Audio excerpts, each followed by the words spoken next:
Yeah, what's up, everybody? Alright, all my counters should hopefully be working. I had to set all that up, too. Okay, that works. Good, good, good. Perfect. Ooh, was that loud? Was Darkrai too loud?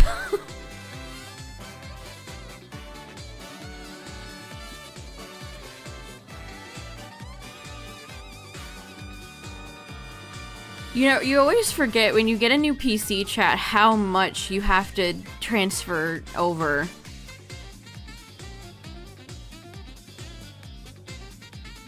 But all the fonts, everything like that. Mamma mia. I couldn't find the folder where I store my thumbnails. So that was fun. But honestly, chat, there hasn't been shit going on, so there's really nothing Pokemon related to speak about. That's August. We're coming up on August, chat, so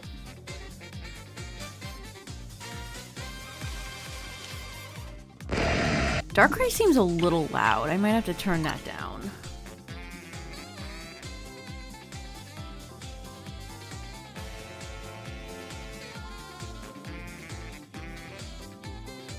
Yeah, I don't think I've really missed much. I don't really think there's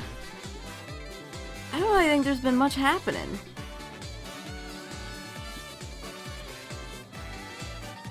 What was I getting? Oh, Stream Elements. My text boxes are a little too big.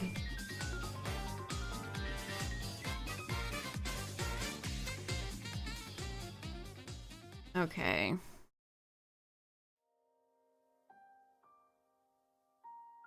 What is Stream Elements telling me? I don't care. Shut up.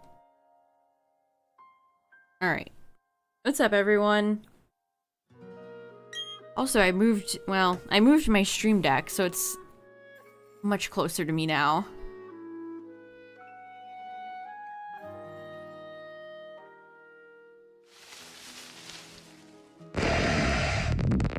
Darkrai, you're so loud.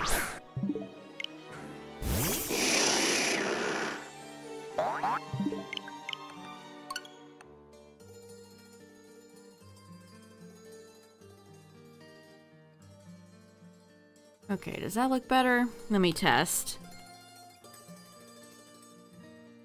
Yeah, that looks better. Alright, perfect. Yeah, what's up, chat? The last stream, it's funny, the last stream I had was the infamous bag stream. I'm still thinking about that bag, chat. That's crazy. Tyler's around. Whoops.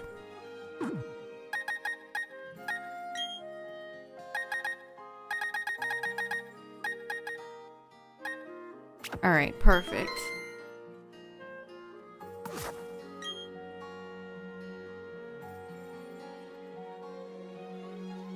Yeah, chat, anything new with you? What's going on?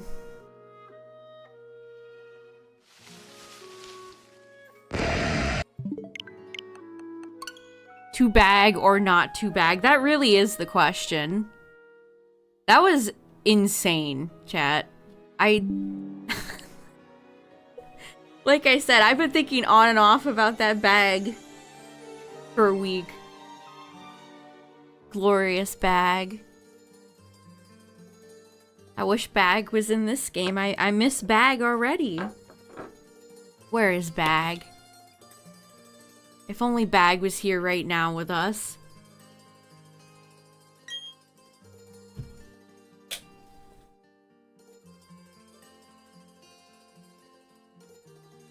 Okay.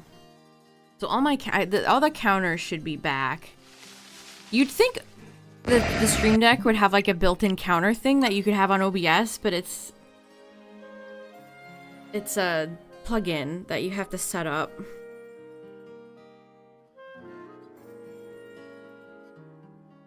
Which Splatfest team am I on? I am not a Splatoon fan.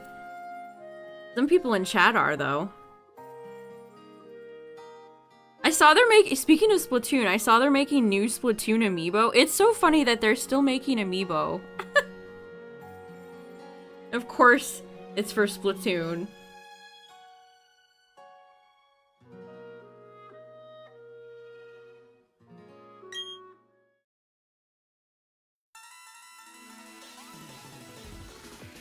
Oh, this is such a banger song.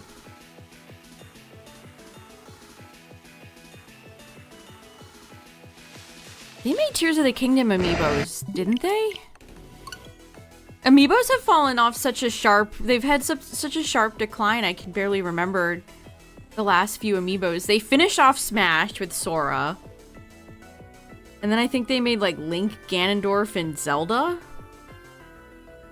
And now the Splatoon idol characters.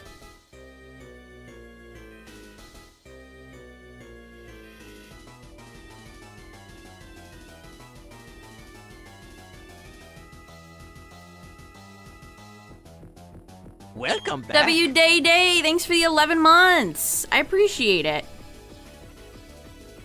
1, 2, 3, 4, 5, 6, 7, 8, 9, 10, 11. Thank you, thank you. Welcome back. Oh, you got 2 green birds? Nice. You think so, Cacturn? I feel like amiibos have always been pretty decent quality.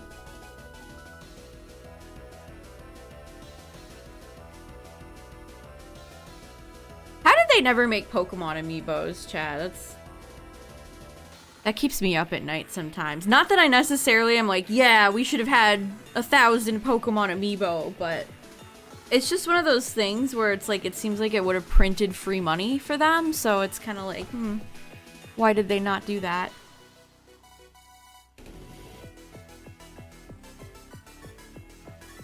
Oh, yeah, the Link Smash amiibo had the piss pillar. I know exactly what you're talking about, Cacturn. I know exactly what you're talking about. Yes. I do like some of the Smash ones, like King Dedede, though. King Dedede's is really nice. Yes, I know what you're talking about. In Samus, some of the Samus amiibos had 2 guns. And that's like a rare collector's item. You're a month sober? Hey, congrats. That's awesome. It's weird going back to Legends and figuring out how the battles work again. It's so weird, Galaxy. It's so weird.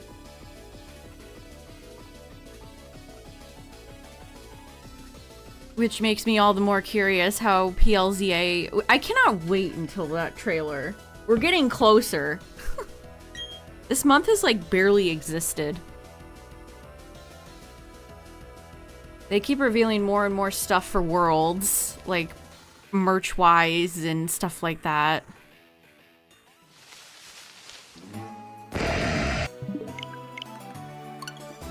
Keep accidentally throwing Pokeballs, yeah. It's crazy how weird it feels to transition between PLA and, like, Scarlet Violet. It's so weird.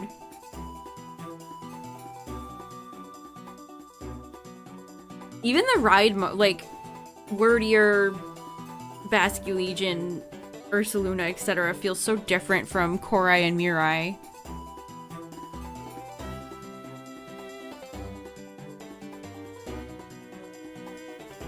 Which is, you know, funny, all things considering.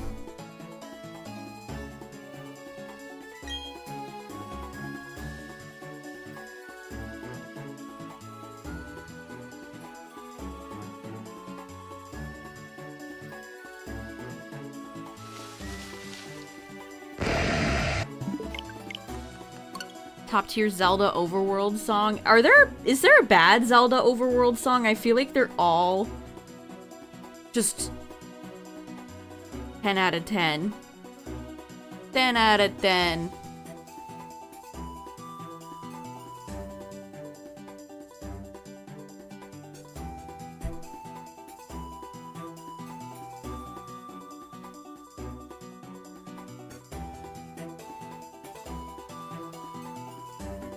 Heavy Yeezys. I hope the customization is better.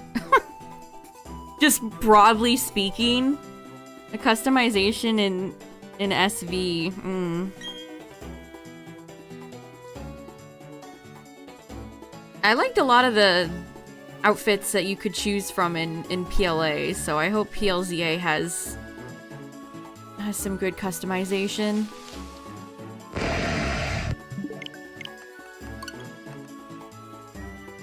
The sky theme from Skyward Sword. Okay, that one I don't know off the top of my head.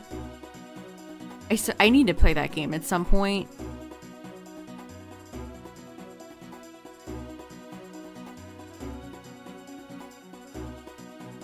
Uses the same trainers and customization as Pogo. I feel like Pogo's customization stuff is a unique, like, Niantic disaster that they have crafted for themselves.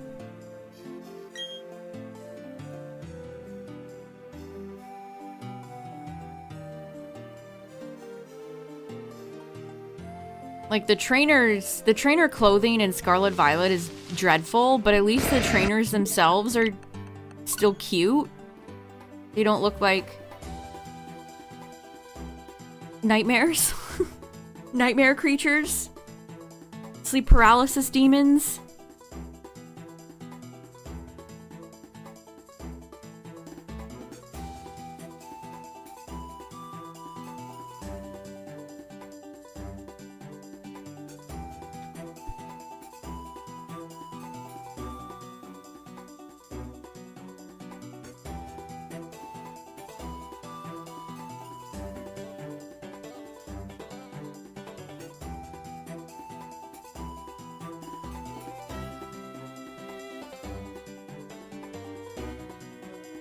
What would be worse, using Pogo assets for Gen 10 or Gen 10 turning out to be BDSP style for some reason? Oh, those are both very terrible.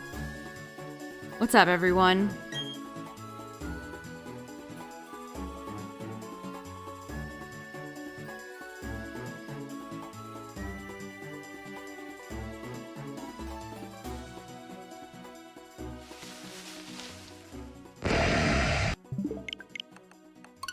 Honestly, the BDSP stuff. I mean, the Pogo. I don't play Pogo anymore, chat.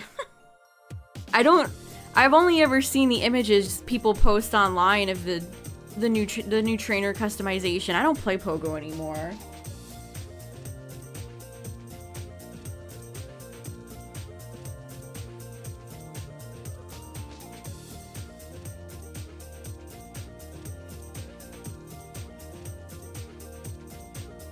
I just got so bored of it.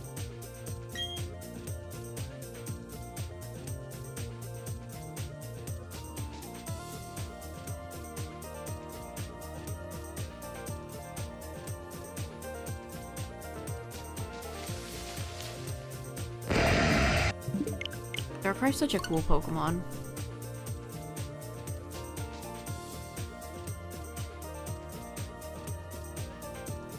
Okay, here's something I've been noticing the past few days, chat. I don't know what's going on. I don't know what is making people buy into this, but I have seen both Poker Beach and Centro have tweeted things, written articles, whatever, along the lines of Pokemon Pocket is going to be the next Pogo. Are we sure about that? What is making people think that? I feel like most people forgot Pocket even existed. Because like PLZA, there's been nothing about it since February.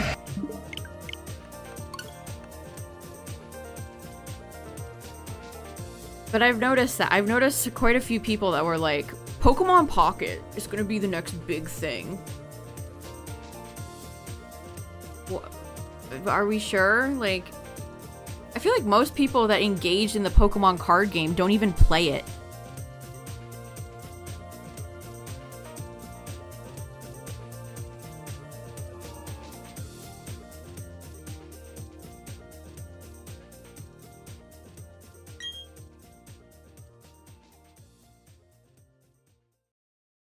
don't know. To be like, you think that Pocket Pair, Pocket Pair is a company. What? Too many pocket monsters. I feel like I just can't imagine a world in which that is even a tiny bit successful as Pogo. Like, Pogo was a global phenomenon. I can't imagine very simplified card game with pack opening thing is gonna be the next Pogo.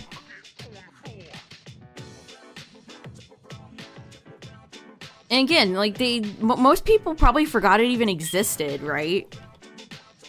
Don't even know. Your casual person who got into Pokemon Go in 2016 probably has no idea that Pocket is even a thing because they've barely marketed for it.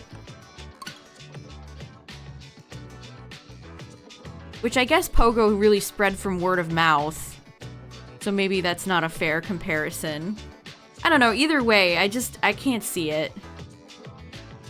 I just don't see it. I don't know what Centro and Poke Beach and other people are seeing to be like, yeah, it's about to be the big new thing.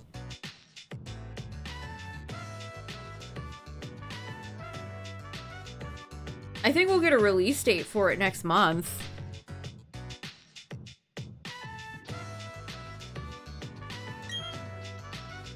They did say it was gonna come out this year, right? That would be pretty funny if they delayed it. Have they ever delayed anything? Has Game Freak ever delayed anything? Lol.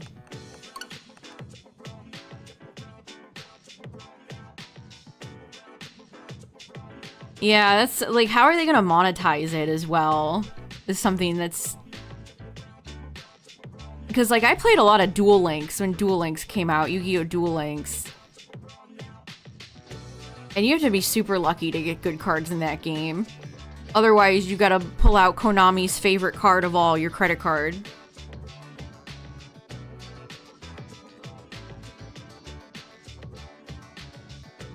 Yeah, Pogo also has, you know, Pogo is Pogo.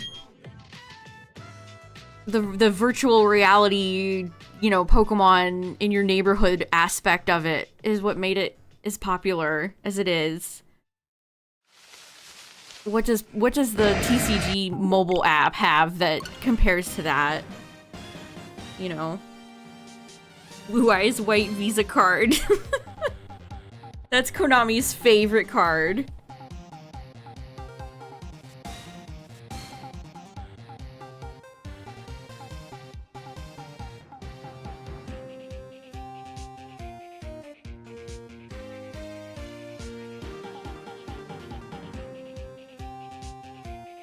Sometimes it still blows me away that Game Freak / TPCI never capitalized on Pogo until like 7 years later. Alright, we're almost at 3,000.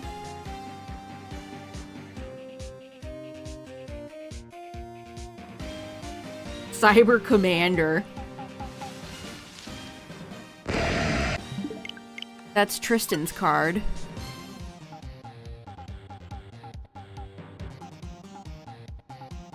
Ash's Pikachu or Gary's Blastoise. I mean, getting all the Ash normies in would probably be profitable.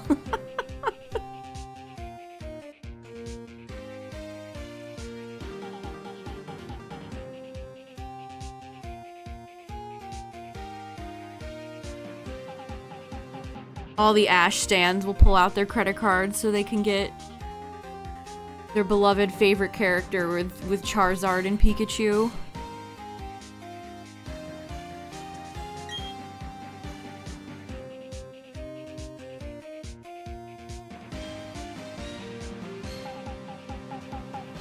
Oh, the Super Bowl commercial? I remember that.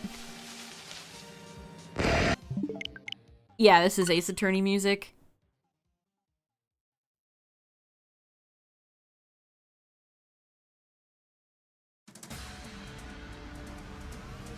From Ace Attorney into Ultra Sun, Ultra Moon, Cyrus boss music.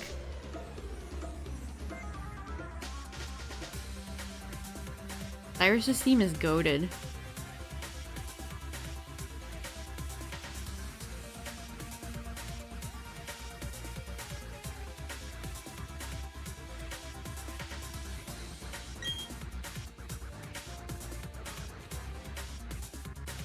I don't know, Pogo is like Pokemon's only like offshoot thing that has been super successful.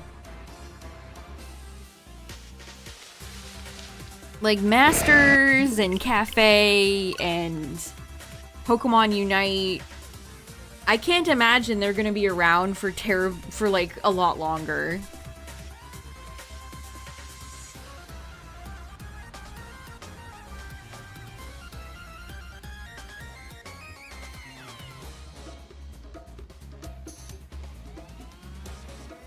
They just never had the same amount of success that Pogo had.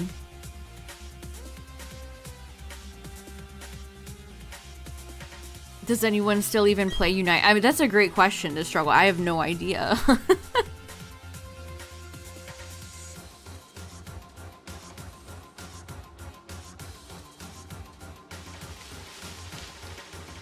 I mean, there was a Super Bowl where the lights went out. Sadly, Jesse and James were nowhere to be found, unfortunately. Niantic got lucky. It hasn't worked with any other IP they've tried it with. That is extremely true. How many IPs has Niantic tried to recreate the success with that have just closed after like a year? Transformers, Harry Potter, NBA, like NBA. What the hell were they thinking?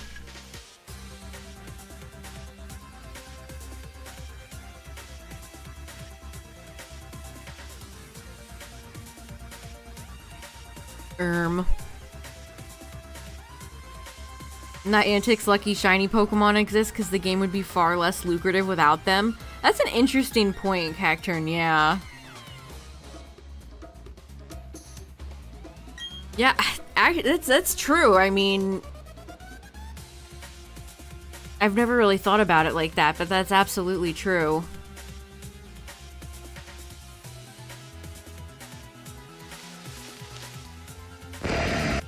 James is the best character. That's because Eric Stewart rules. What was that quote where Meowth's like, "Don't worry your purple hair. Your purple hair off," and James goes, "It's lavender." It's lavender.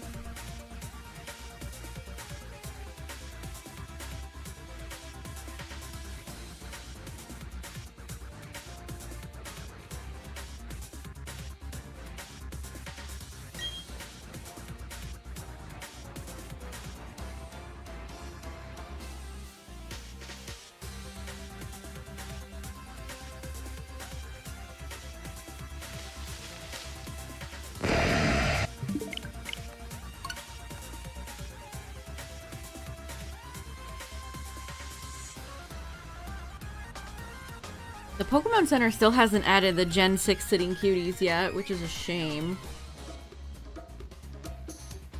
They added a bunch of back to school. It's crazy how early back to school stuff comes out.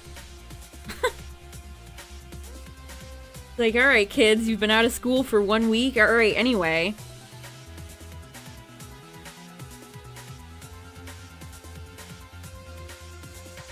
They added some folders, but they're $9.99 for 2 folders. That should be a crime. Folders should cost like 50 cents.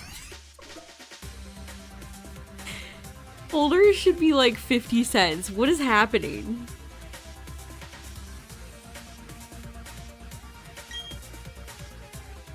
Spirit Halloweens are setting up already? Oh my god.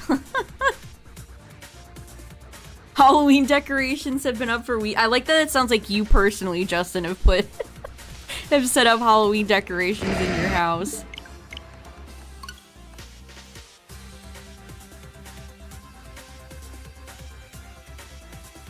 It's time.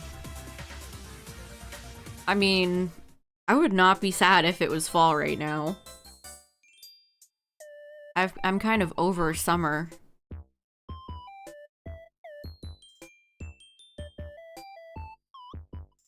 Do do do do do. Do do do. Do do do. Do do do do do do. Putting ornaments on your spider bush. They're really pushing like Halloween Christmas trees. I swear. They're trying to make Halloween Christmas trees happen so badly. 35 degrees Celsius and you're baking.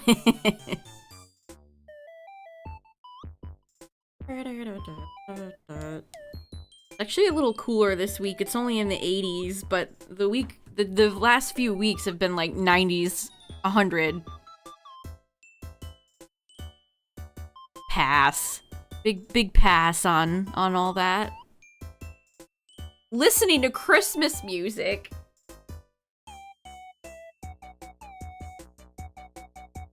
Ding, ding, ding, ding, ding, ding. What's up, Midnight? I saw something Christmas the other day. I can't remember what it was.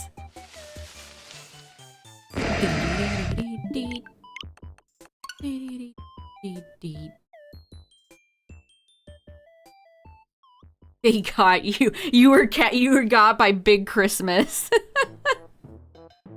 Big Christmas wormed its way.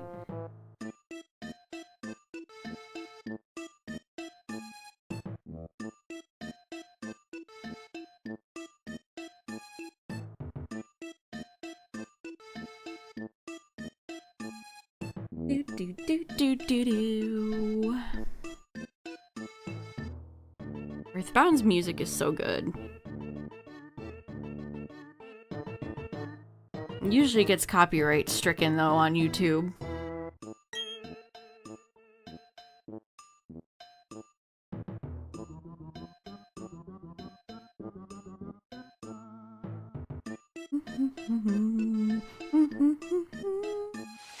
Jingle bells.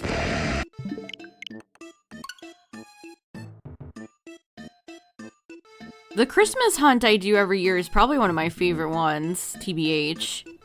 My Snowy Mark Snom is still one of my all-time favorite shinies I've ever gotten. That's an iconic one right there.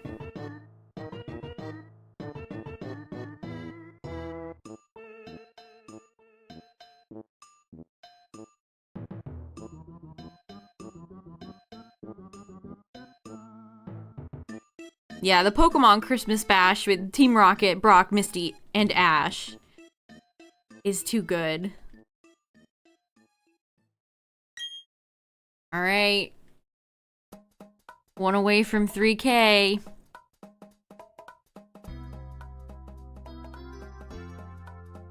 We've definitely surpassed Shaman at this point.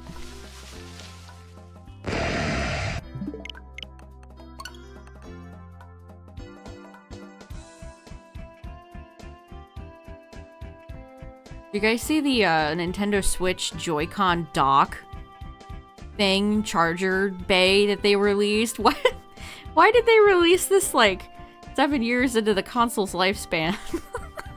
I guess it can be, it seems like they made it so it'll probably be able to be used with the Switch too, but it's just kind of funny that it's like, hey guys, check this out. Do people use their Joy-Cons a lot when they play their Switch? I can't imagine that. Alright, 3K. NBA Darkrai 3K.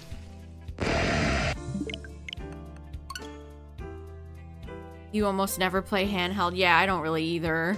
And if I do, my Joy-Cons drift, so... I usually bring out my controller anyway. I just don't really like the Joy-Cons. I don't know, they're not my favorite. I just prefer a regular handheld controller so much more. I don't know if it's like a I don't like change thing or... I mean, my Joy-Cons drift, so it's like... Even if I preferred them, they drift. Yeah, that's what I do to struggle. If I play handheld, I'll just get my regular controller that I'm using right now.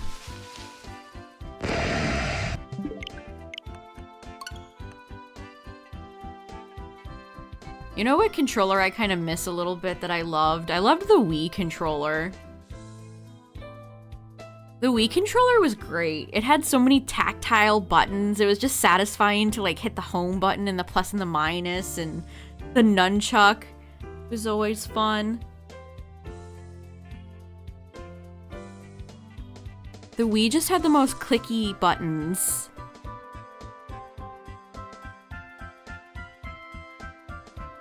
I miss the Wii.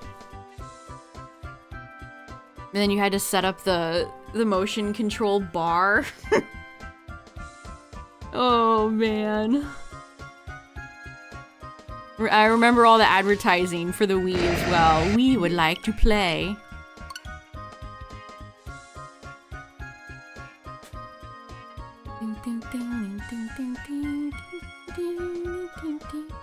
The GBA SP has the perfect button clickiness. Yeah, the SP is a great one.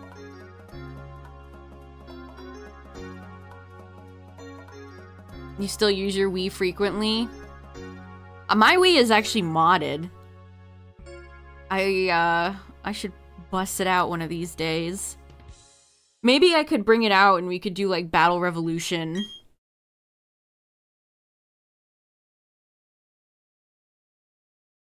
Thank you so much for playing my game.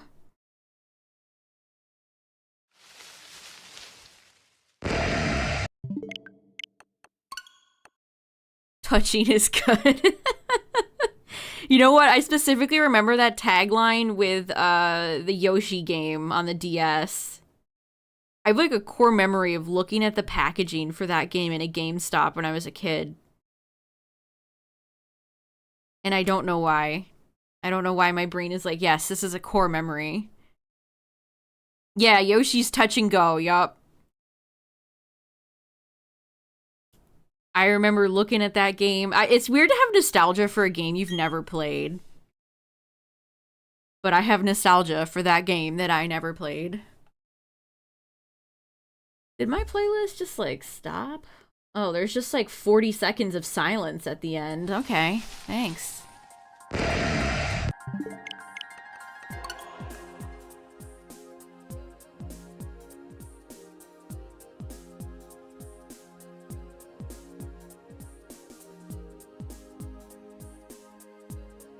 I feel like we're due for another Yoshi game soon.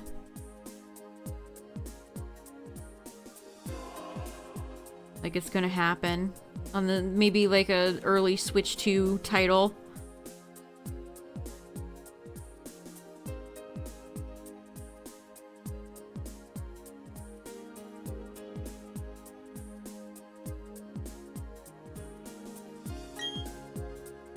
I need another Kirby game. Forgotten Land was so good.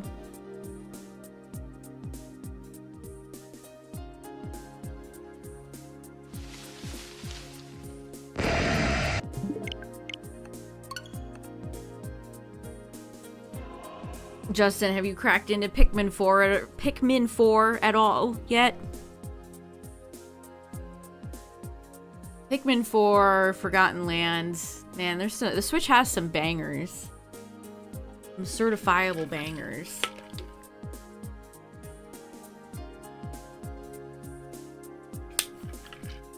I'd say Breath of the Wild, but I played that on my Wii U. I did not have a Switch when Breath of the Wild. I didn't get a Switch until Mario Odyssey came out. I was not a day one Switch purchaser.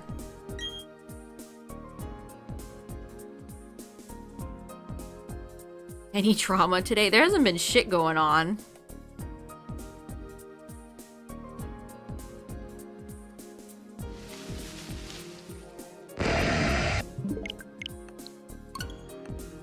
Pikmin 4 is so fun. I'm so sad they didn't release any DLC. Why did Nintendo just give up on DLC? Chat. They didn't do anything for Tears. They didn't do anything for Pikmin 4. Oh, man. My achy breaky heart.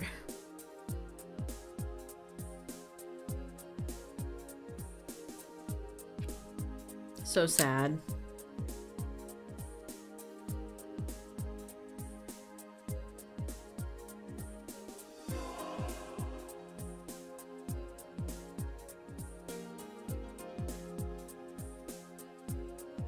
Pikmin 4 Deluxe on the Switch too? Okay, I would pop off if that was the case.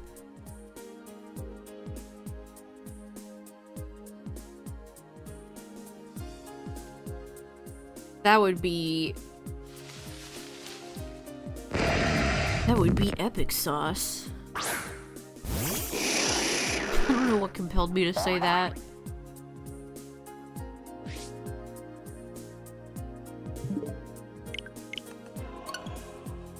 Pikmin 4 and Kirby should both get DLC. I agree. I agree.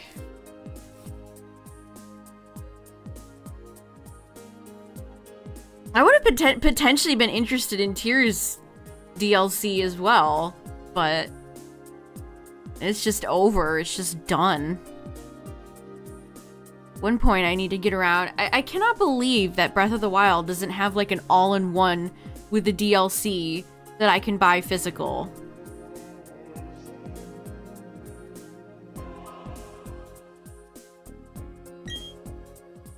That makes, well, that's not a Japanese version.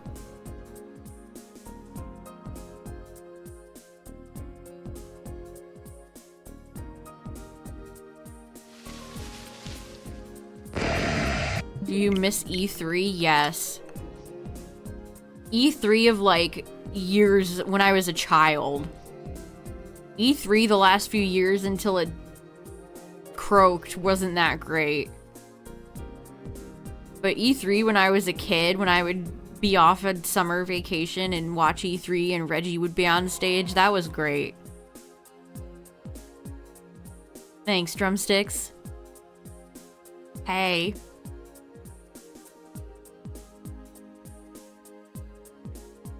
E3 used to be great. It was also kind of nice to have all of the presentations kind of condensed instead of just like every different video game company doing their own different live stream now. What's up, Mimikyu? And for the really hype announcements, it was great to have the crowd there. Like, if you want a good E3 moment, go look up, like, any Zelda game announced at E3. Great.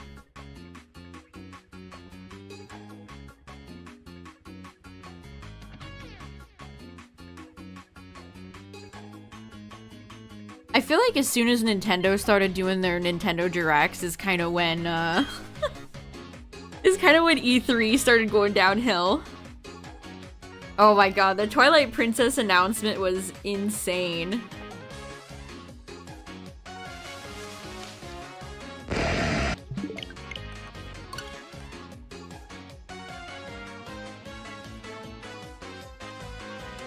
I mean, I'd personally probably put Darkrai Shiny in, like, C tier. The crappy E3 moments are the best ones. Oh yeah, all the like Microsoft and when they were just so corporate and they would bring in like celebrities and stuff like oh. Okay. My game crashed.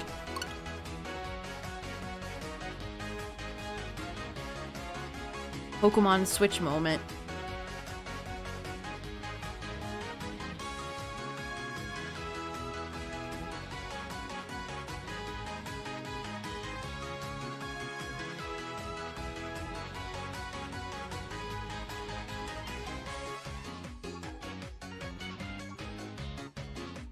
Shiny Timpole.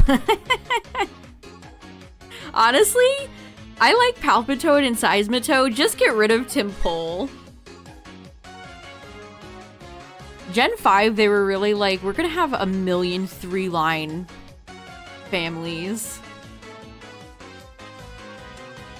Like, Palpitoad and Seismitoad also have pretty decent shinies. I actually need to get shiny Timpole at some point. I'm missing a good chunk of Gen 5. Unfortunately.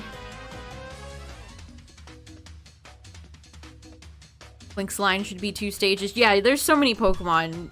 I feel like you could trim the fat.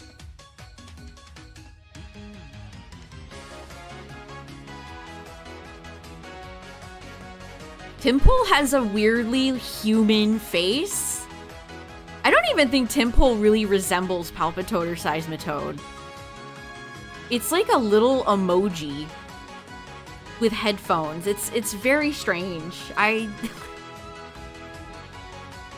Again, I like Palpitoad.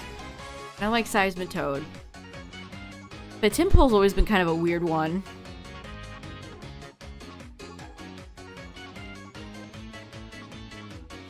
Emoji movie looking ass.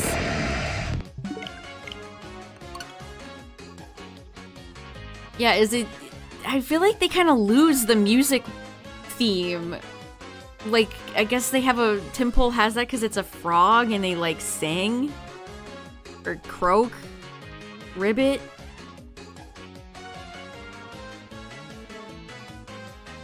There's nothing musical about Palpy or Seismitoad.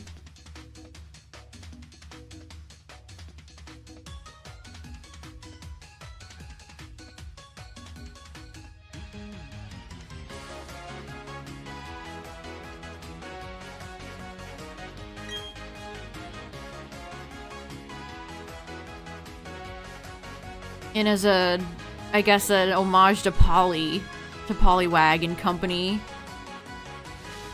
Honestly, if we ever get around to another Gen 5 game, they should give Palpitoad, or not Palpitoad, see, I just want to think about Palpitoad. They should give, Timpole a Politoad equivalent.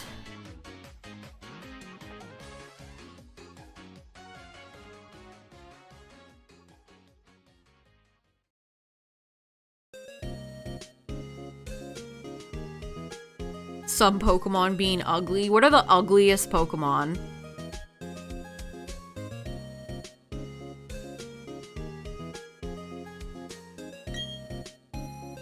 Tickersby. Crabominable. Enamorous. Honestly, you could make a case for all the genies.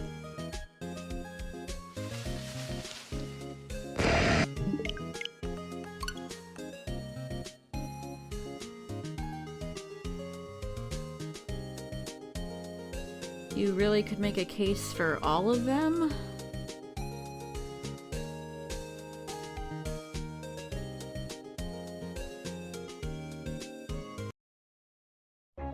Per ugly? Rhyperior I 100% agree with. Pleasantly ugly.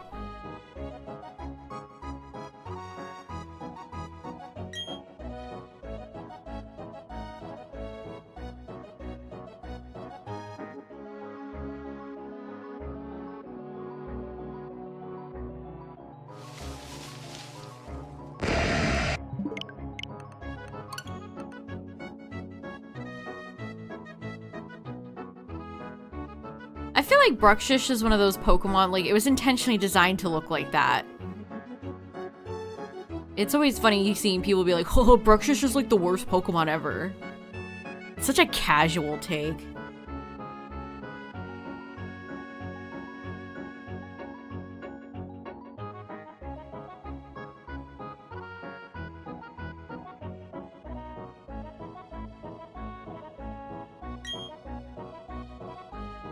There are worst fish Pokemon, dude.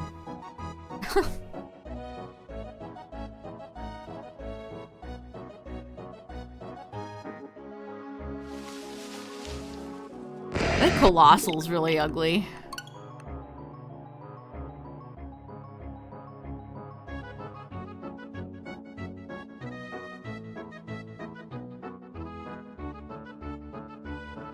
Yeah, Midnight, I remember. I was good.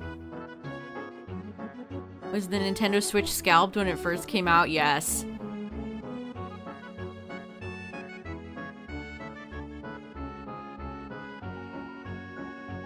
Nintendo and scalping go side by side. Name a better combo. Or a worse combo, you might say. The Wii was awful. I will never forget. The Wii was like baby's first introduction to scalping. Wiis were extremely hard to get your hands on. Amoongus, yeah. Amoongus is so cute, too. Like, I don't hate Amoongus, but... I don't know, they went with an interesting direction.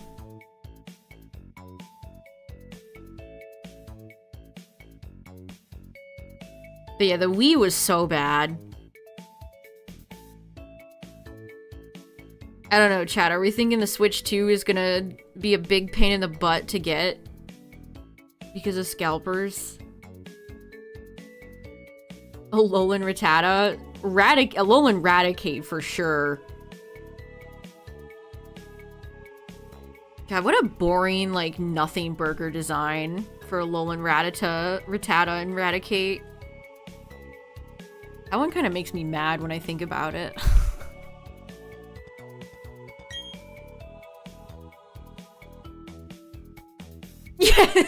Yeah, Justin, exactly. They said there won't be scalping, so there's gonna be hella scalping.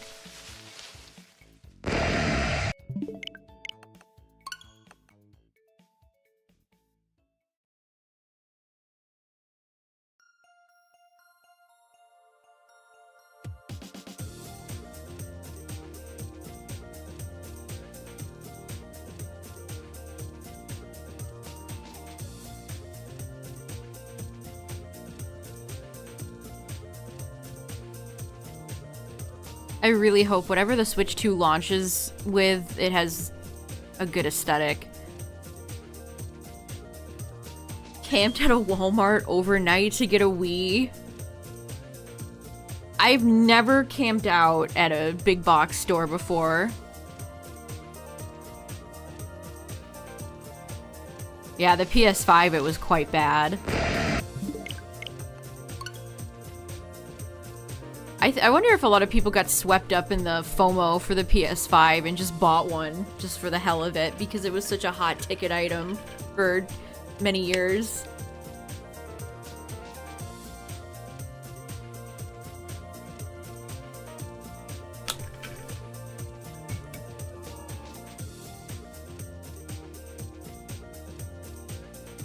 You ordered a Wii online? Nice. How far in the process of the PS6 do you think Sony is? Jeez, I don't want to think about that. Besides Nintendo, I feel like this generation has just kind of been a big flop. Like, not to say the PlayStation 5 doesn't have some bangers, but... They feel very few and far between.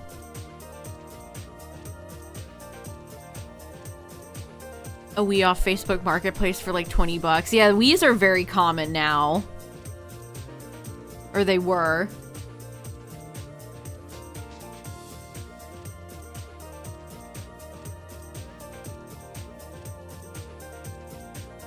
It's like the GameCube. Towards the GameCube's, the end of the GameCube's lifespan, Nintendo started cranking out a bunch of deals and bundles and stuff.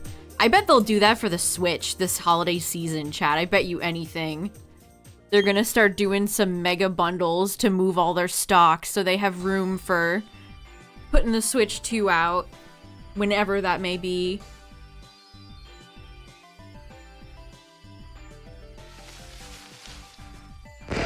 Man, you know my favorite thing about the Wii, chat? Remember when the Wii would have an update and the CD port would glow blue? I don't know why that was so exciting, but it was. It was just so cool. I love the Wii. That's a great console.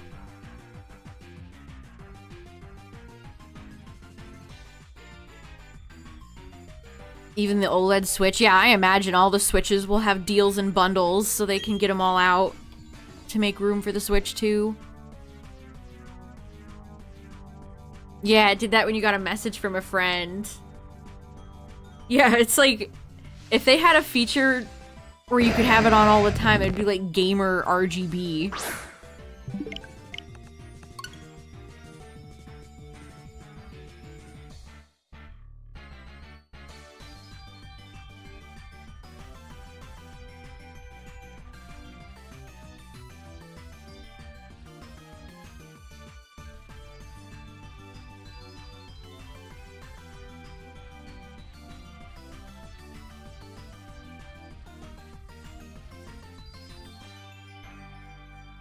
The Wii had so much character. It's crazy how much character the Wii has versus the Switch.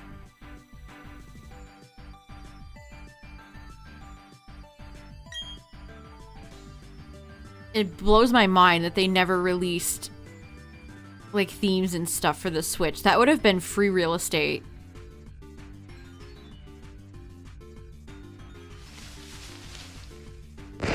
That would have genuinely been free real estate. Even the icons were released pretty late into the Switch's life.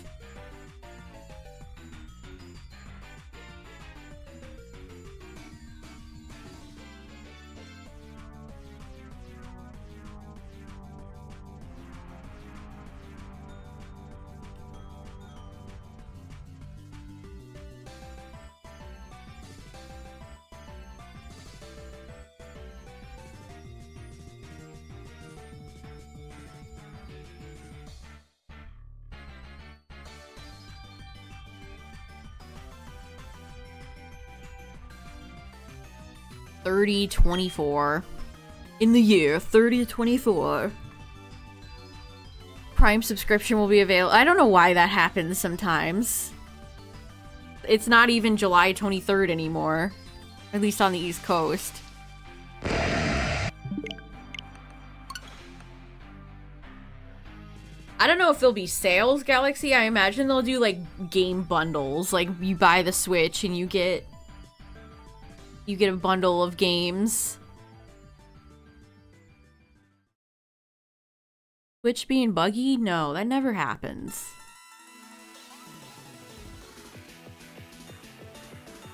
That never happens. Try refreshing? Question mark?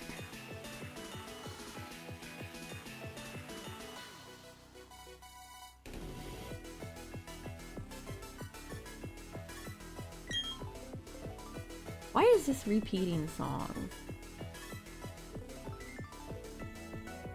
YouTube's playlist is just the worst thing.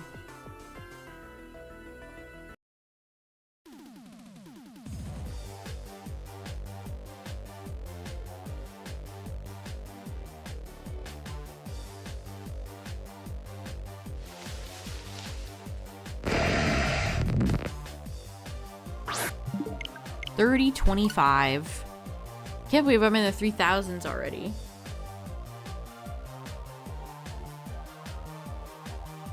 Yeah, shout out to Jeffrey Bezos for the Twitch Primes.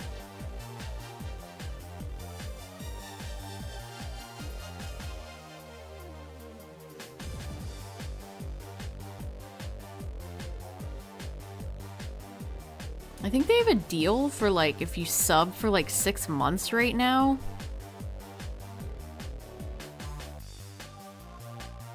Oh yeah, I haven't mentioned this before, but they added power-ups. This is so gamery. Thanks, Twitch. But you can gigantify emotes now with bits. So if you ever have any spare bits and you want to see Big Booper. Also, speaking of all that, we do have a bid war right now. So if you've subbed today and you want your sub to go to a certain game, the games being Heart Gold, Soul Silver, Pokemon Green, or Sword and Shield for the next big playthrough. So far, Green has one vote.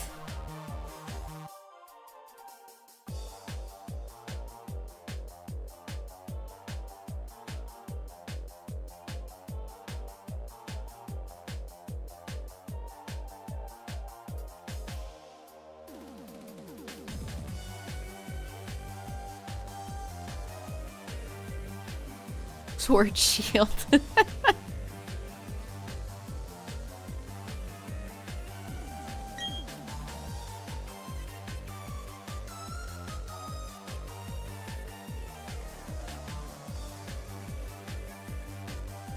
Pokemon Green, I had to pick Ekans as a representation. Pokemon Green is like the only mainline Pokemon game I've never played, so that's why I had to, I felt like throwing in a wild card. Heart Gold Soul Silver was the runner-up from the last Bid War, and Sword and Shield we've been talking about lately, so I was like, why not?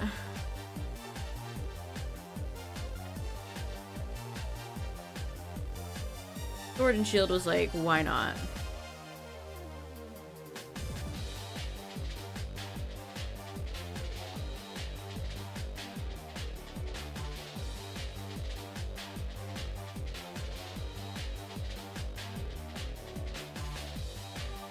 So we'd probably find just one of the translated versions of Pokemon Green. It kind of blows my mind that they've never been like, for the first time ever, Pokemon Green fully translated.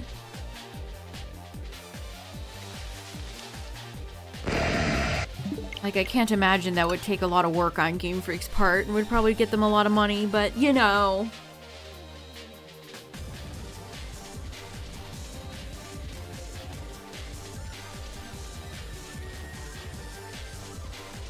It's so funny that they gave us blue because of, like, patriotic colors. The LZA is green. Honestly, I think of that, like, red color. It's like red and green. And then it's also funny that we got leaf green. You know, there's no water blue. They never made us a water blue version for the GBA.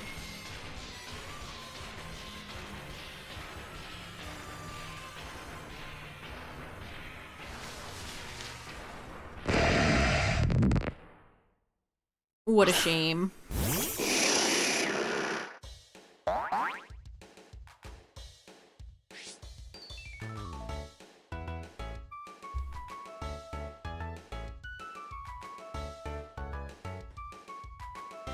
Ocean blue?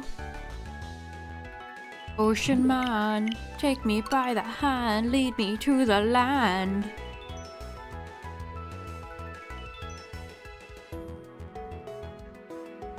Pokemon Aqua Blue.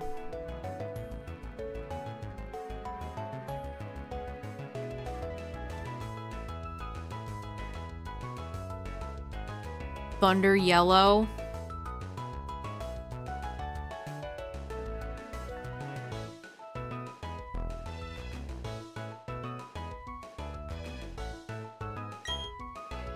Alright, 30-30.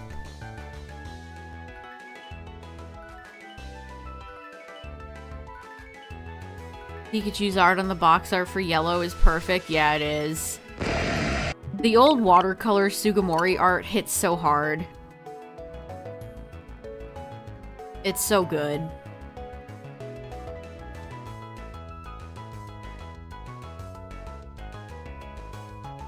Ken's the GOAT.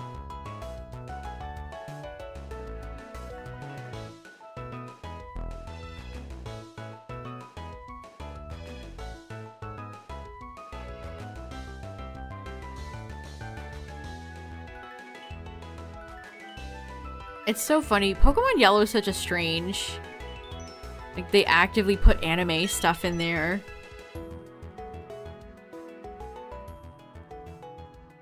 And that's really, like, the one time that's happened outside of, I guess, Jesse and James are in Let's Go.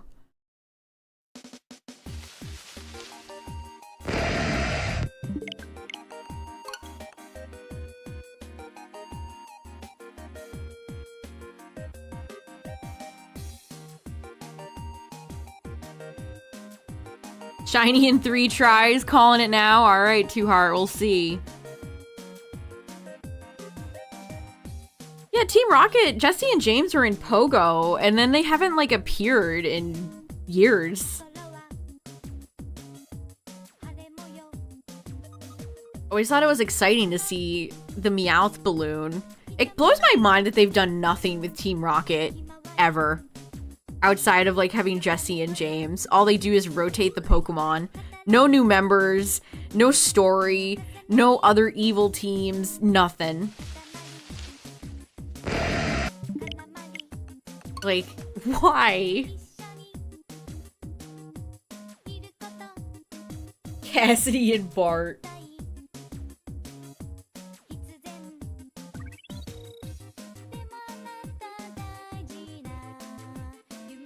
Just like Bart.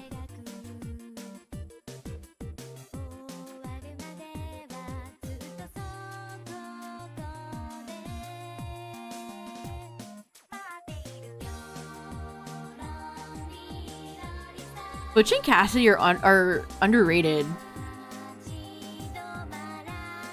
Having them show up one more time before Ash's run in the anime was over was nice. It was nice to see them again.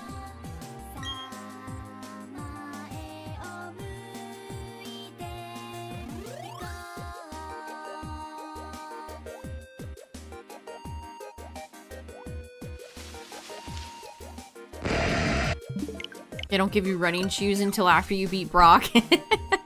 I don't know why. I don't know why they did that.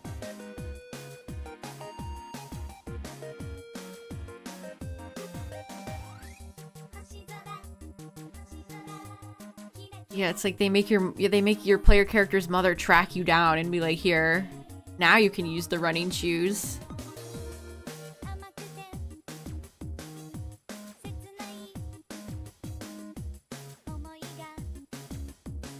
I think that's why a lot of emulator or randomizer software has where you can just have them.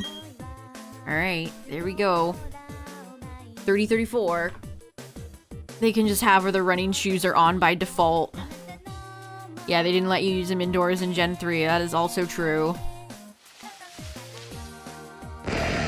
I've seen a lot of people say that they find early Pokemon games, like, excruciatingly slow.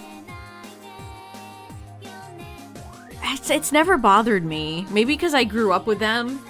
Maybe I'm too nostalgic for them, but I've never... I mean, there are exceptions, like Gen 4's engine. And then not having the running shoes right out the gate in like Fire Red and Leaf Green is just dumb. Yeah, she buys you stuff. Honestly, it's kind of an interesting idea. I understand why your mom buying you stuff is in the game.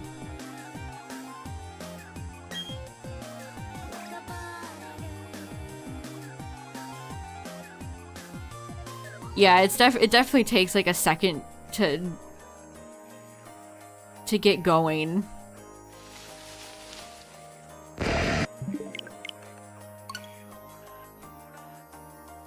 That would be funny if your mom just took all your money and gambled it on the Poké slots. It's so sad we'll never have slots in a Pokemon game ever again. Goodbye, Game Corner.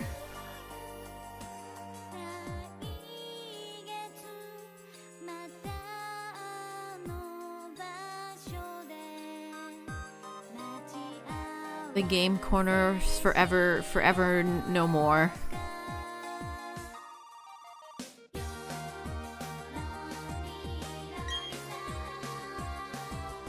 I like the Game Corner. I always thought it felt cool. It's like, whoa, this is like where all the adults gamble. Because obviously when you're a kid, you're not permitted into any gambling places. No gamba. And it's not like playing the slot machines in Pokemon gave me some sort of crippling gambling addiction. I've literally never gambled. I've never gone to a casino in my life.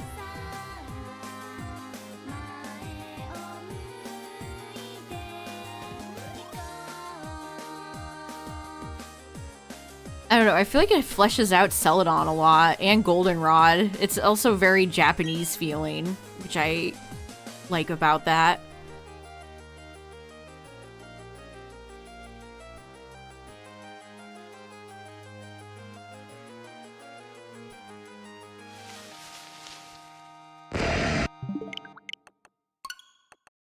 Luigi playing poker. I would love Mario DS for the Mario 64 DS to get ported. That's one of my biggest, like, dreams that will likely never happen. Those mini games went so hard. I loved playing as Yoshi and Wario.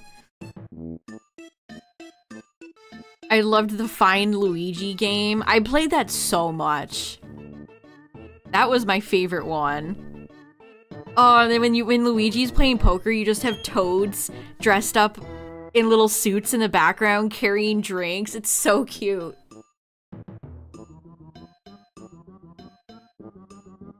In the last 5 seconds, it jumped up to 184. Oh my god.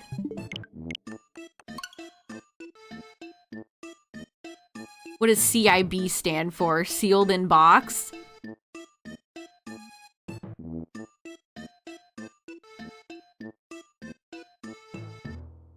Complete in box. Ah.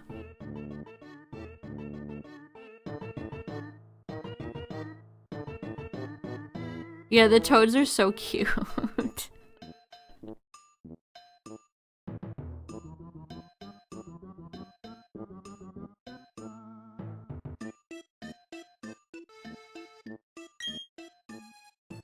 Shiny Pokemon make them too much money for them to go back on them.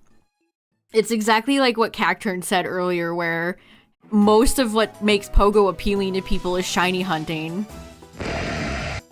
Shinies are as much of a part of Pokemon now as, like, competitive battling is.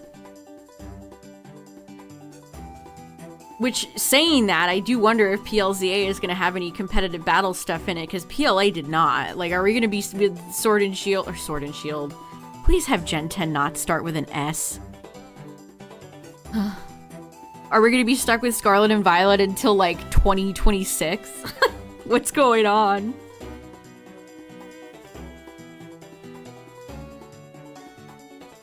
Also, that would embolden all the annoying, like, full odds hunters. They would raise their faces and be like, oh, finally, the plebeians are not getting shinies for free anymore. They actually have to work for them. I don't know if I could take that. I don't think it will either. Yeah. I think PLA is our indicator that it won't. It just makes it kind of crazy. Like, we are gonna have Scarlet and Violet for a long ass time. I mean, we had Sword and Shield for a while, it felt like.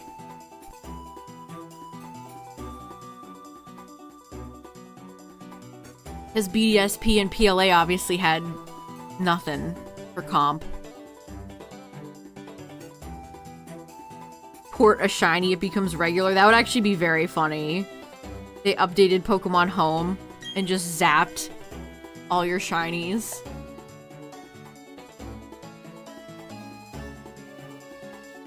Competitive gameplay means you can't be as experimental, which is a shame. Honestly, a shame.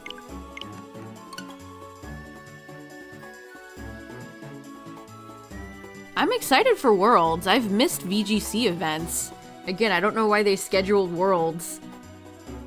And just all VGC stuff is just kind of ceased until then.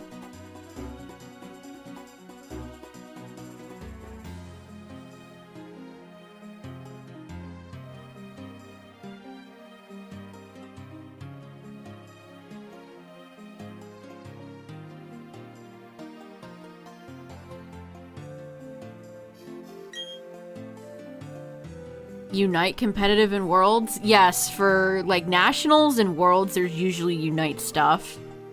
I don't know if they don't air it though.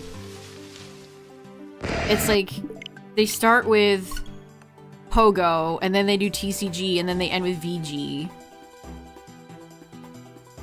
I don't remember where they shuffle Unite into, which is fine with me. Like, I don't need to watch that.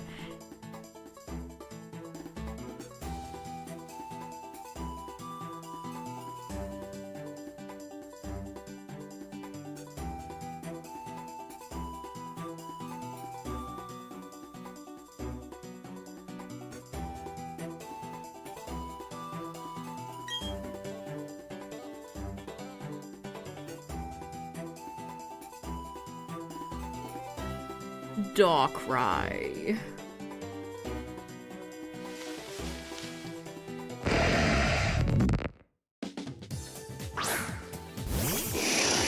This Joe got a first-class ticket to go, unfortunately.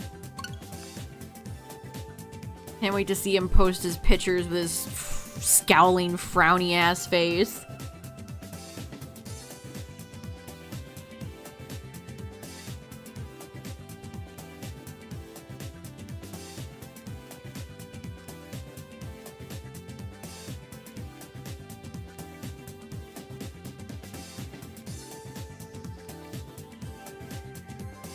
Arceus' fusion form.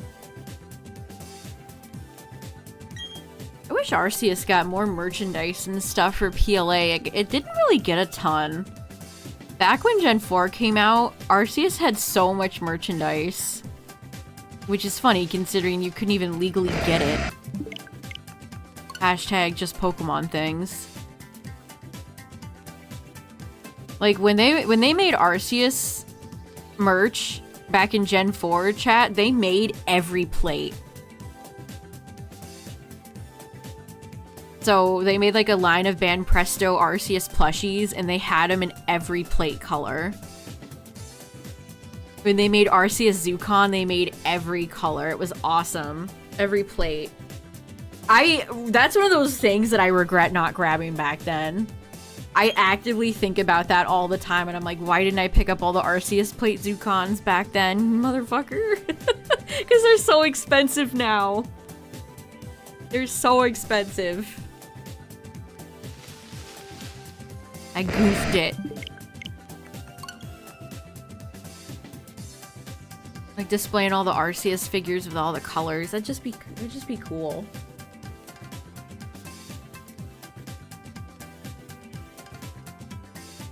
But I done goofed it.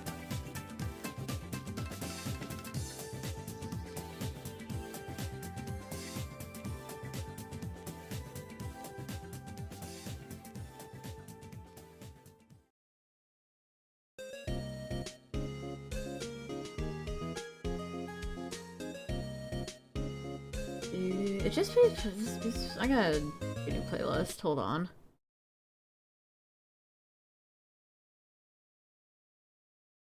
Is this... No, that's the same playlist.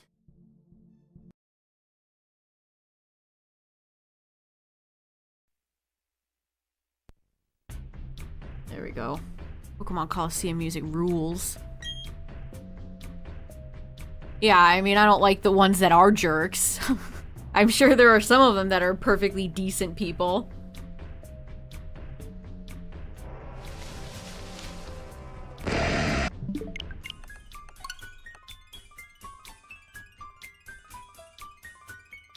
Honestly, just people who do it on their free time who aren't content creators. A lot of the ones that I see are all content creators. If you full hunt and enjoy doing that in your own time, more power to you, you know?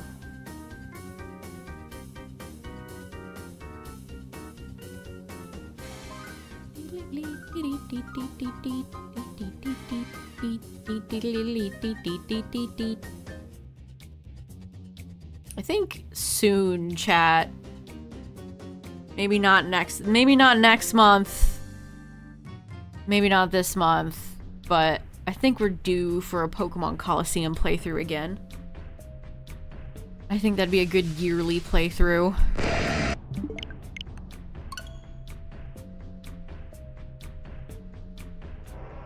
Even if some people, like Tyler, don't like it.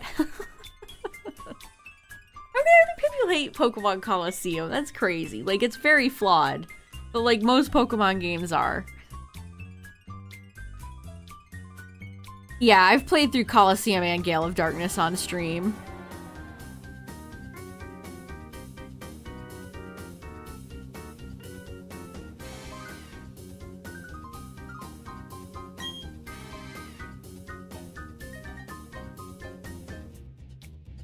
Tyler is uncultured.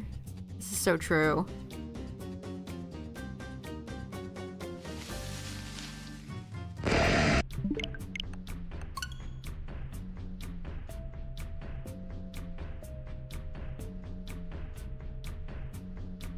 What's up? Hope you're having a good Welcome stream. back. Thanks.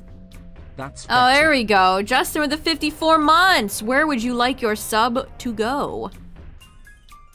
1, 2, 3, 4, 5, 6, 7, 8, 9, 10, 20, 30, 40, 50. Booper limit reached. Put it all on green. All right. Big Ekans.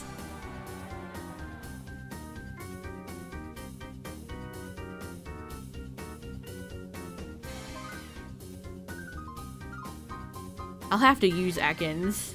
Arbok is such a cool Pokemon. Maybe I was thinking about it the other day because,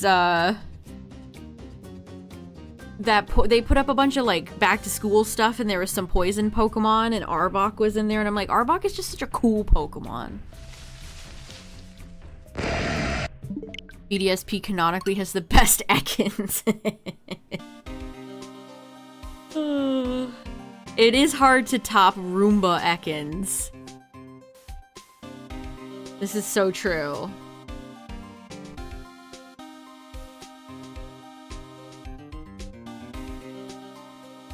That is very true.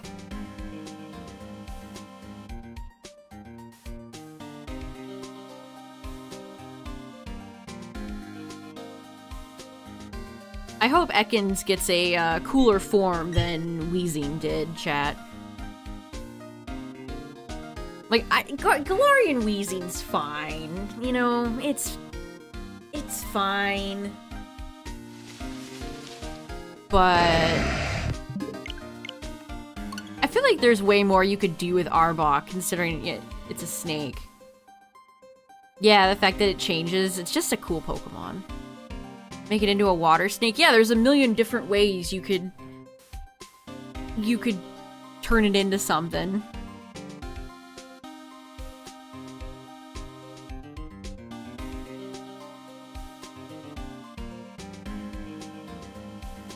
People were super hyped for but flopped hard. Starfield?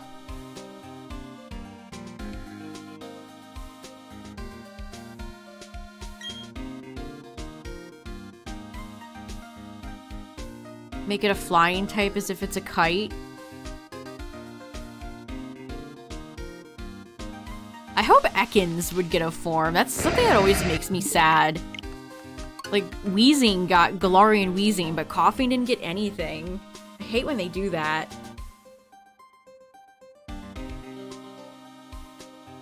I mean, it depends on what you consider a flop. Are we talking flop as in, like, sales, or flop as in, like, fan feedback?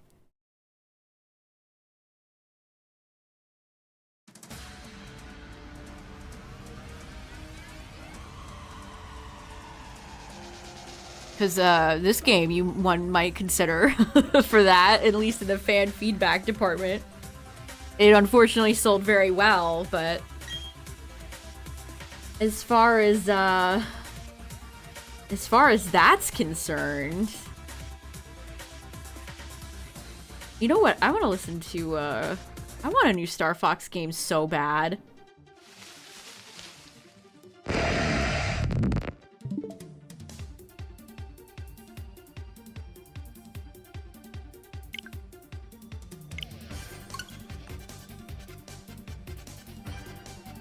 I mean, I know I'm super biased, but I have seen more people go back and examine the game and not have as positive opinions about it.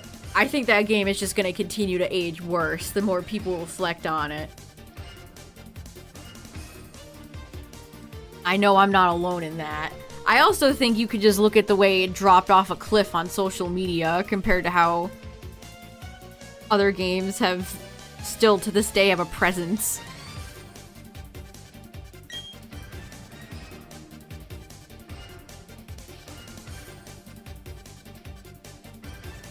And all this stuff for Tears was like, haha, epic, funny, lay building penis man, hilarious.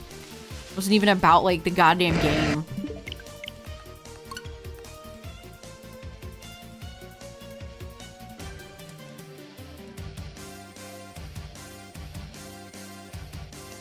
No Man's Sky picked it back up. They picked up the pieces, though.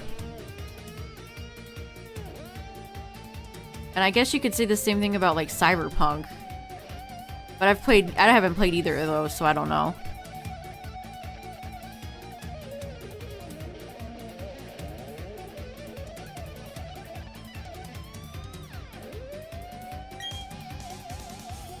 Didn't their company announced a new game at the Video Game Awards last year that looked pretty interesting?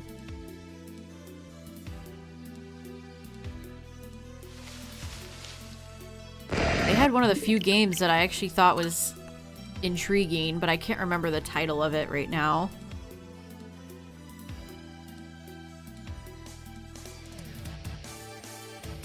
You know who else picked up? I wish I could do a better Muscle Man voice. I really wish I could. My mom.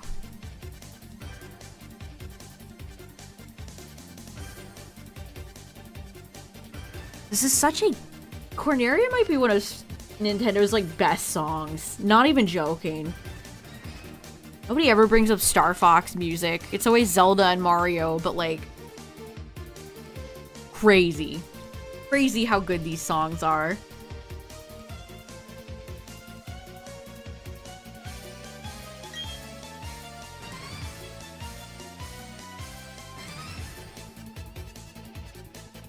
Yeah, Cyberpunk has a lot of that, like, celebrity, like, AAA garbage I hate about it. Look, it's insert celebrity here. Don't you like insert celebrity here?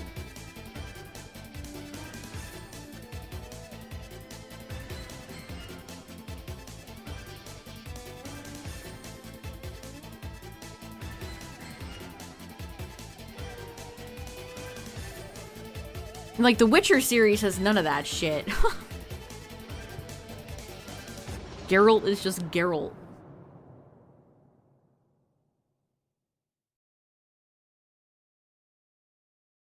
Yeah, it'd be nice if Nintendo could figure out what to do with the Star Fox franchise instead of just remaking the same game over and over again.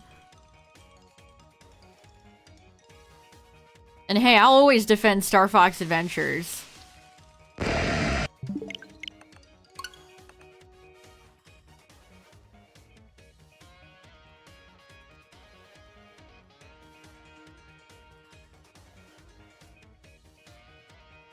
You know what character I can never remember either, which is a marketing failure on their part.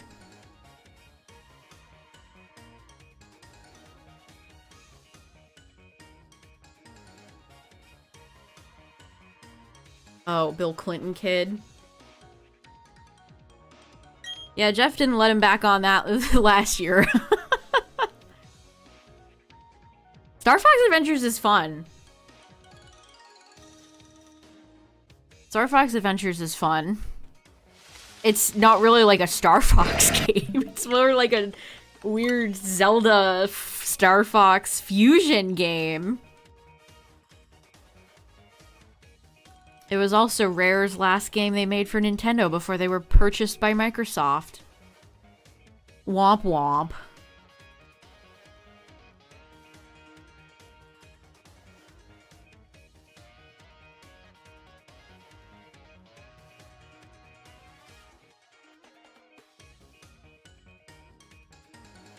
Oh yeah, remember the music from Isle of Armor? Lol. The song is pretty forgettable, TBH. Battle Dojo Master Mustard. It's like fine, I guess. Maybe not one of my favorite tracks.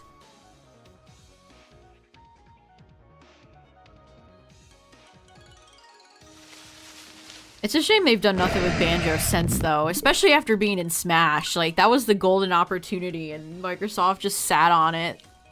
Sad.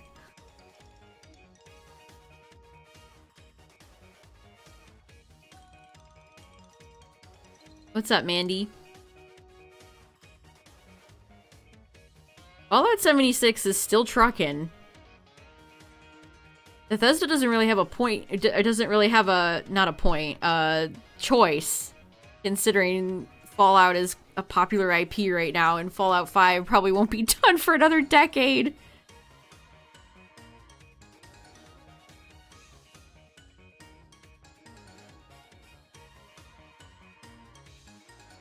just works. Never forget seeing Todd Howard in the crowd for the Game Awards last year, where Starfield took nothing. But he was there to promote the Fallout show. Funny. Very funny stuff.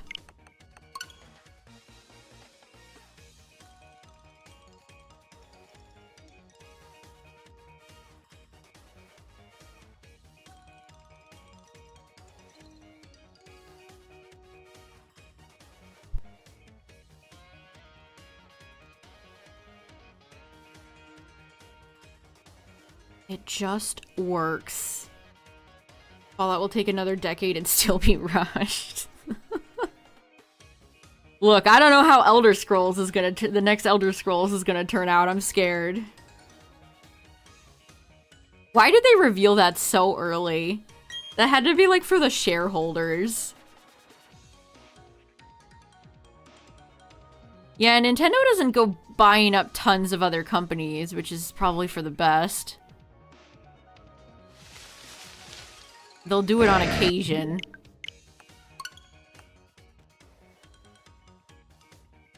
Yeah, Microsoft could just throw money around.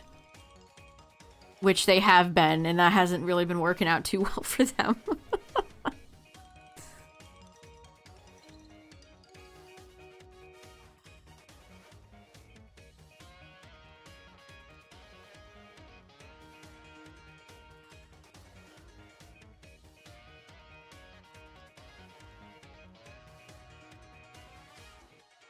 Probably get a Banjo 3E before another Donkey Kong game from Nintendo.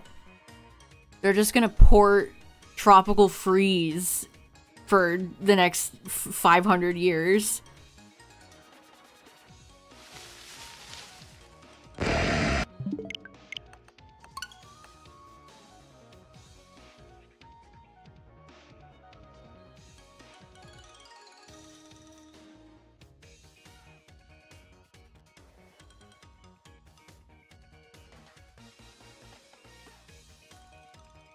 I wouldn't mind seeing Donkey Kong 64 on NSO.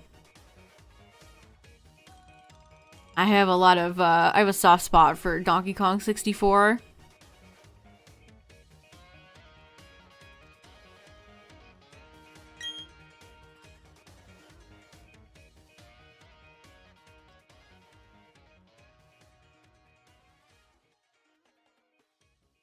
I mean, it's definitely a very old, clunky N64 game.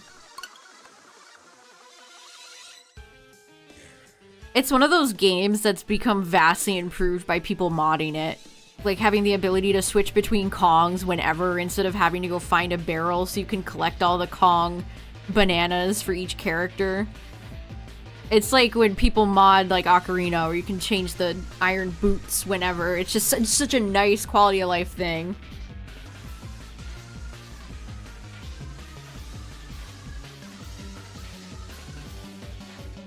List of names they were considering. I might have? That sounds familiar, Cacturn.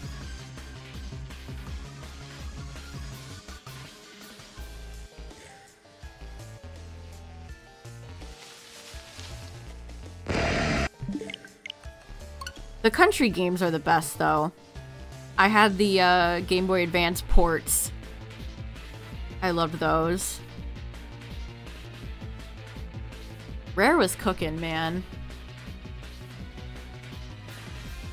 Funny Kong. That sounds like a SpongeBob name. Kong Boy.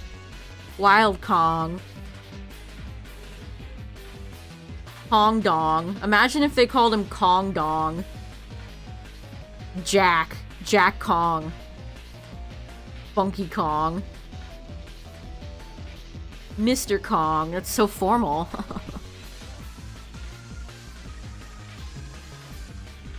Bill Kong. Imagine if they called Donkey Kong Bill. Bill, Bill, Bill, Bill.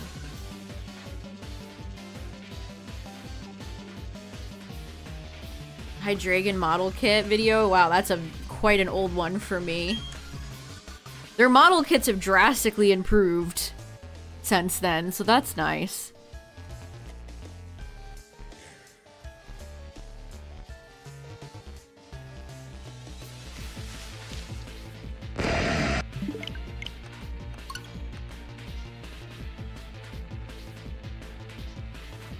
Bill Kong.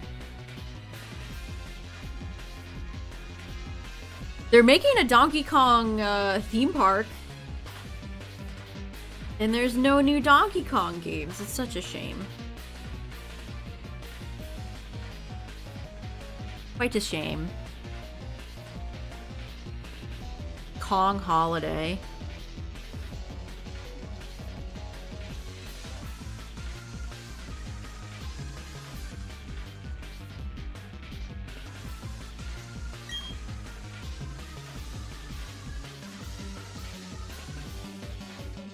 The best thing about Donkey Kong 64 was the cartridge, the yellow cartridge. I miss like colored carts for games, chat. Pokemon did that very well.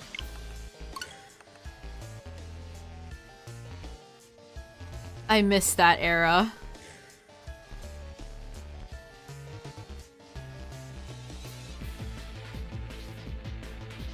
Donkey Kong had yellow carts on the Game Boy. Oh man, they just don't make them like that no more.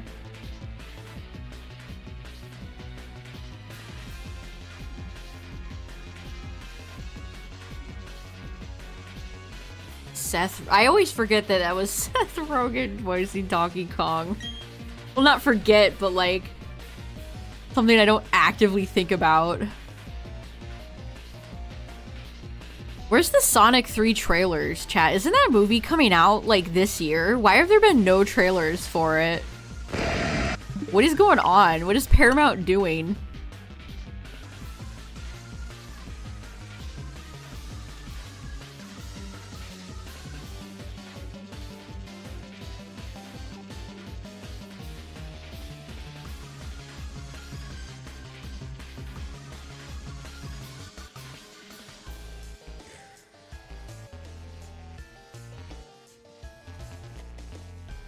Yeah, 60 bucks is just too much.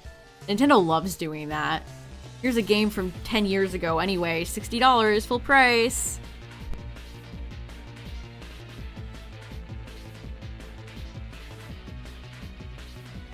Yeah, Sonic 3 is supposed to come out December 20th, 2024, and there hasn't been a single trailer for it.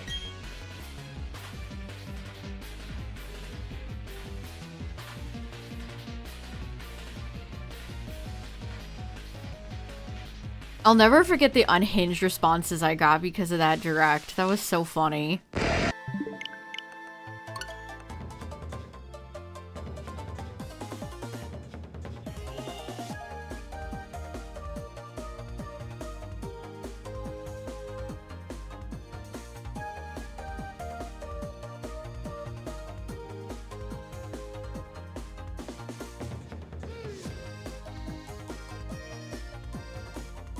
Which god-awful celebrity they bring in to voice Toadette.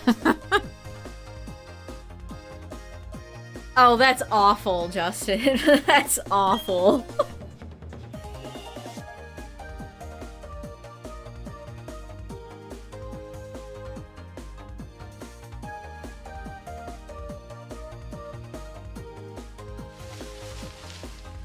Taylor Swift is Toadette.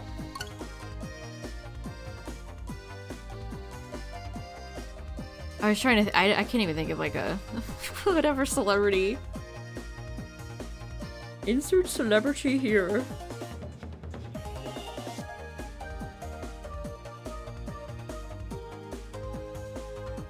Yeah, don't worry about it, Midnight. You're better not knowing.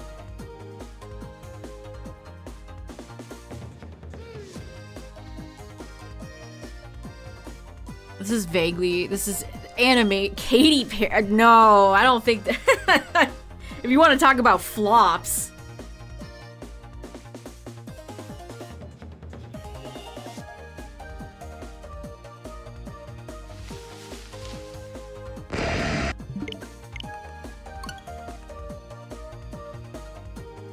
Yeah, I mean, back in the day, Disney used to hire actual, like, voice actors and people who were talented in Broadway, and now it's just... I mean, do children even care? Is that something I guess that's marketing for the parents. Oh yeah, she did voice Smurfette, you're right. Aren't they making a new Smurf movie? I'm sorry, but that's one of those 80s franchise. They're from the 80s, right? I think of it as like a Gen Xer thing. You've never liked the Smurfs.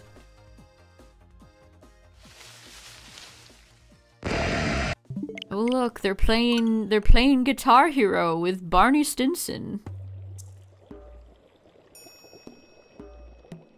Yeah, the Smurf movies are like the Minions, where I feel like the only people seeing that are like little kids. Their mushroom home gets bulldozed.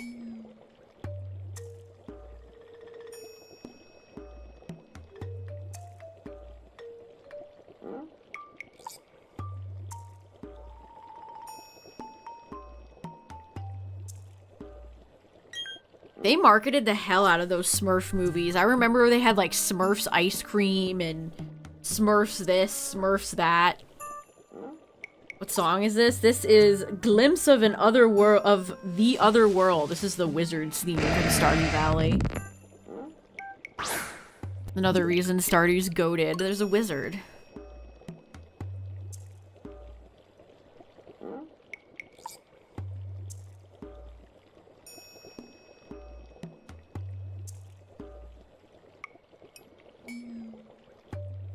Who's gonna be the villain of the Mario sequel movie, chat?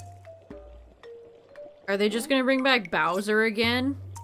Or is it gonna be Wario? Or whom? Wart. Bowser Jr.? They probably will introduce Bowser Jr. Yeah, Kamek was in it, right? The Koopalings.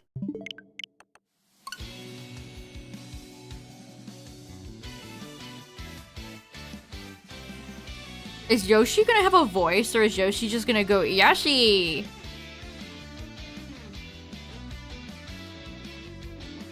Also, you think they're gonna introduce Birdo? No, Birdo's probably too deep of a cut. They're not introducing Birdo. Their asses are not introducing Birdo.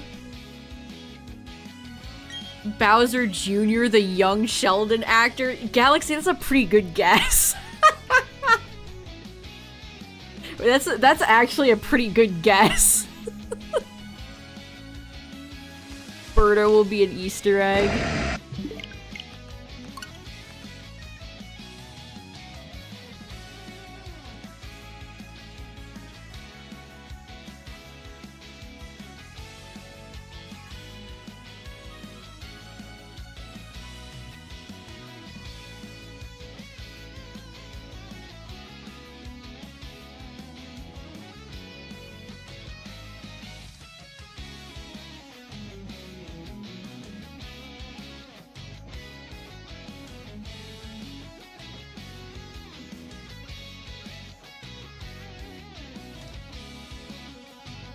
No need for messages like that, dog.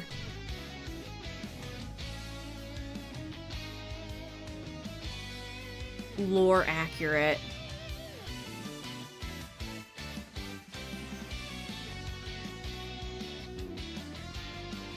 The deepest Mario lore.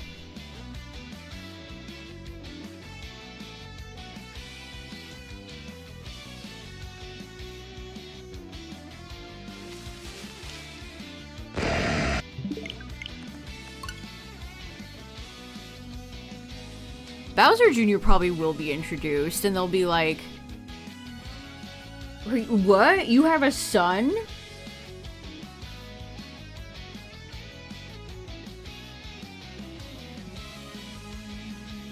You have a son? You know what they should do, chat, to introduce Bowser Jr.? They should just make Miyamoto in the movie and have just a cutaway gag and show Miyamoto.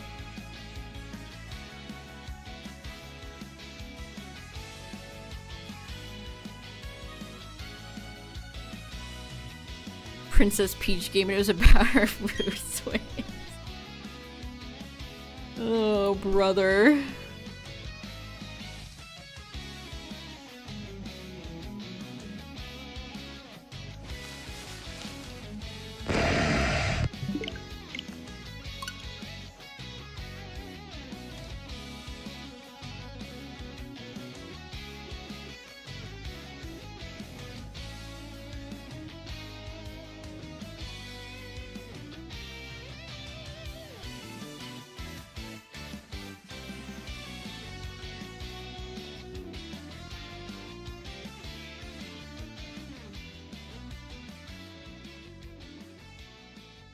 What's funny is that game... What a weird... The DS had some weird games, chat. I don't know what was going on in that era. There were some strange ones. That's true. We have not heard any Zelda information for the movie. I constantly forget that exists, and every time I remember that it does, it sends like a chill down my spine. I am not expecting that to be a quality product. I don't know, man. I would be surprised if it was good. Yeah, when they officially announced it, I actually don't even remember.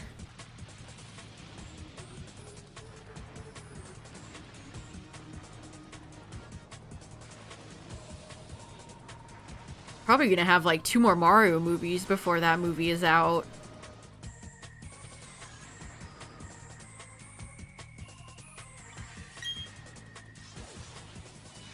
What do they do after Zelda and Mario though, chat? What franchise do they go to next?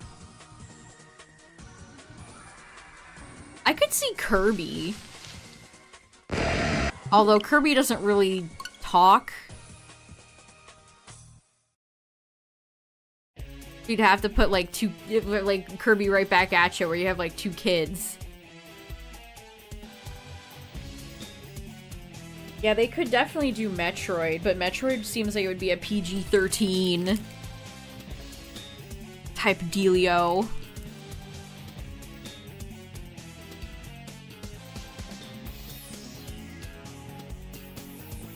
Donkey Kong, Day of Kong. If they made a Donkey Kong movie and brought King K. Rool back, that could be fun. And introduce, like, properly introduce Diddy and Dixie and all the other Kongs. Yeah, Kirby did have a cartoon. Kirby is just a very popular, marketable as hell character. They would make their money back in just merchandise. A proper Pokemon movie? Yeah, honestly, Pokemon is super untapped. I don't think Detective Pikachu made as much money as they wanted it to, and that's why there hasn't been anything since. A mystery dungeon movie? That would be insane. They haven't even made a new mystery dungeon game in forever. Shaking my head. This would have been the perfect year for one. So sad.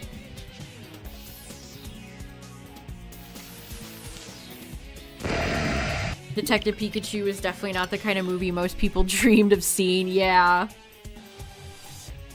It's very interesting concept.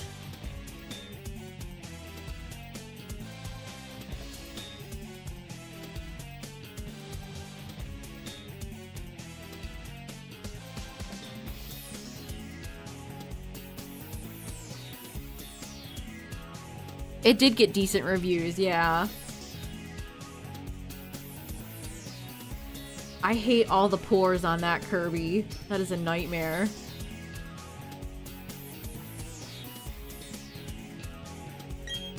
You liked it, but its sense of humor wasn't quite a match.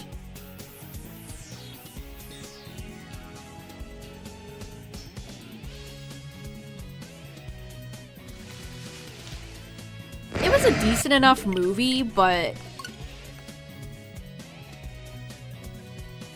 I don't know, like, the whole Detective Pikachu story is just kind of whatever. Yeah, they could definitely go with Wario. Yeah, Sonic X. Sonic X is a fascinating show. Ooba. Oobas were those colorful creatures that had, like, they kind of look like babies or Teletubbies, right? Pokemon should have had a mainline story movie. Yeah, it's crazy. Again, Pokemon has so much story potential. And this is not just for movies, but also, like, anime, the shows in general.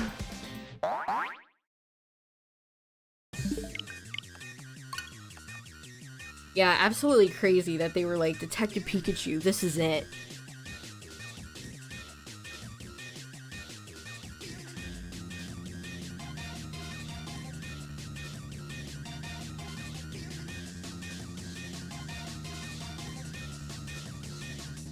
King Dedede was Southern. He was like Foghorn Leghorn.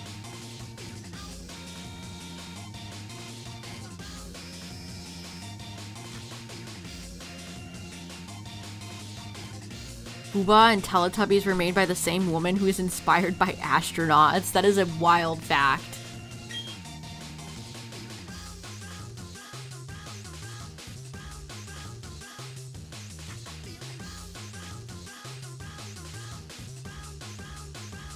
There's supposed to be a live-action Pokemon Netflix show. Yeah, we got Pokemon Concierge. And that's like the only Netflix show we've gotten.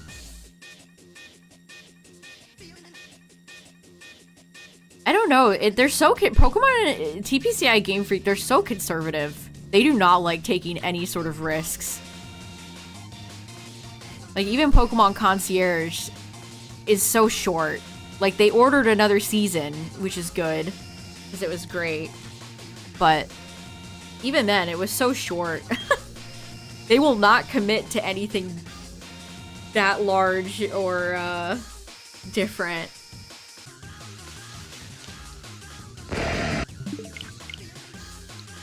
Whoops, did not mean to do that. Yeah, I love Kirby.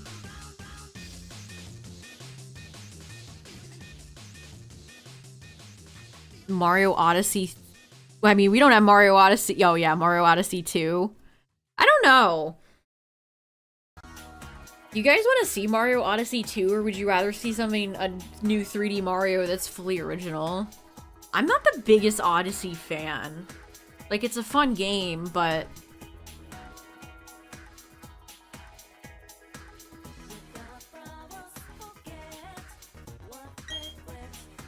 Animated series? Interesting.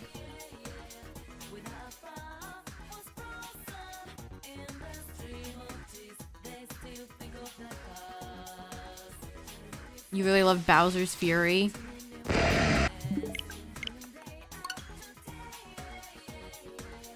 Yeah, I think I'd want a new Mario, just a new 3D Mario.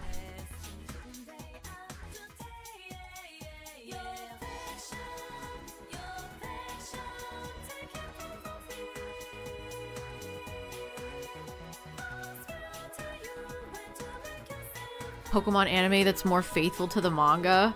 I mean, I gotta ask, is that something people want? Do that many people care about the manga? Because I don't, personally. It's like, it's darker, I guess. People latch onto that. It's so dark and epic. I love when Arbok was cut in half.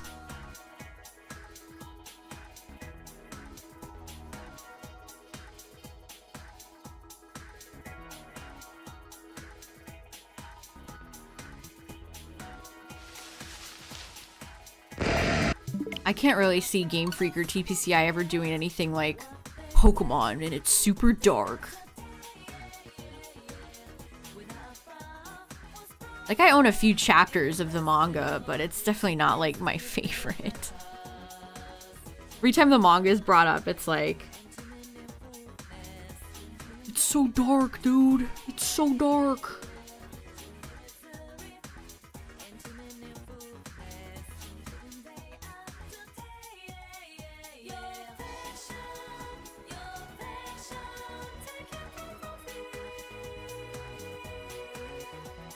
Yeah, Galaxy 1 and 2 are fun, but they're not my absolute favorites either. What's up, Silver?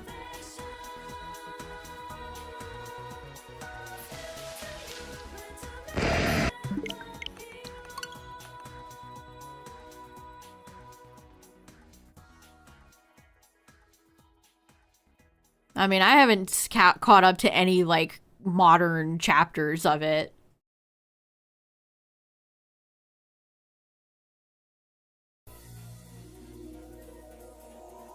I don't know, to be honest, I find a lot of it, like, the Zinnia getting stabbed by Rayquaza, that's just fucking goofy. That shit's just goofy. That's made for shock value, so people will post the panel online to get sales. Lugia instead of Luigi. That's Mama Lugia to you, Mario. To you, Ho-Oh.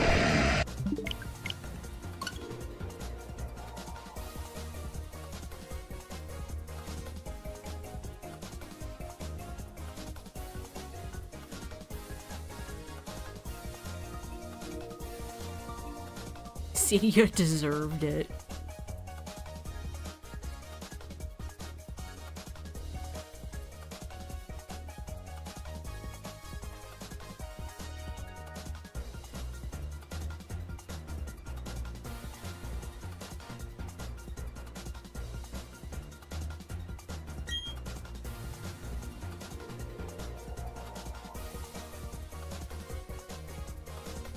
$30.88.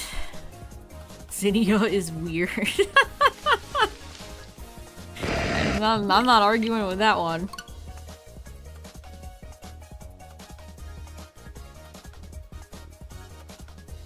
Ooh, what's the deepest lore?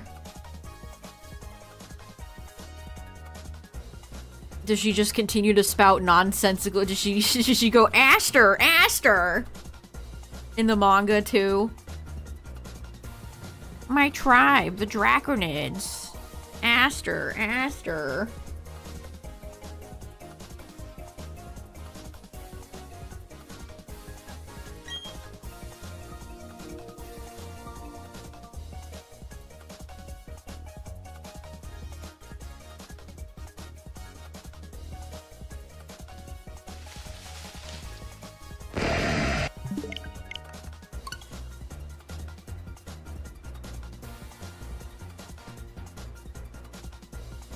I remember reading the Ruby and Sapphire arc stuff. I remember liking that. The first Mario Luigi game is a 10 out of 10. I have not played a Mario and Luigi game. Not for any particular reason, I just never played them.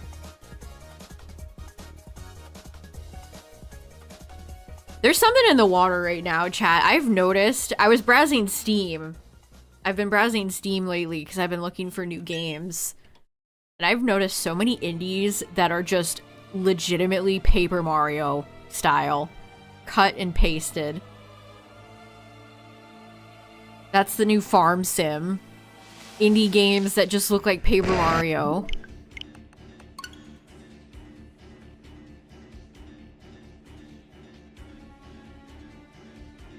There's so many of them.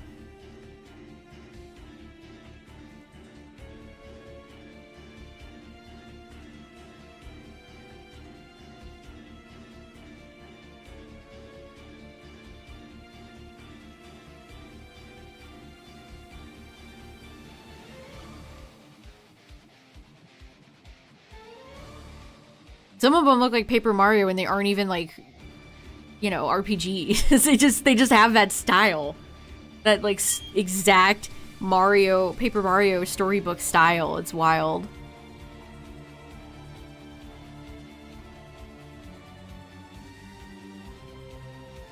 Oh yeah, we were inspired by Mario, Paper Mario.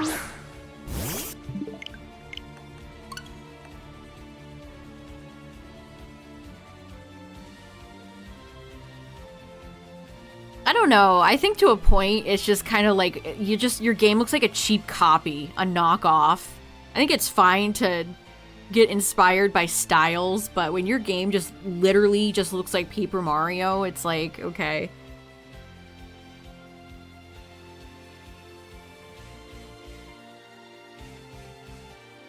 I personally find that distracting, but that's just my opinion. Also, I'm not a Paper Mario fan. I just have no interest in those games.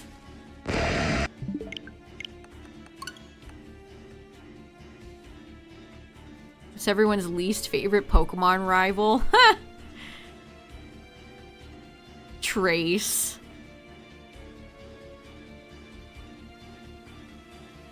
Yeah, how could you argue that Trace isn't just like the worst rival? I mean, you could select a lot, TBH.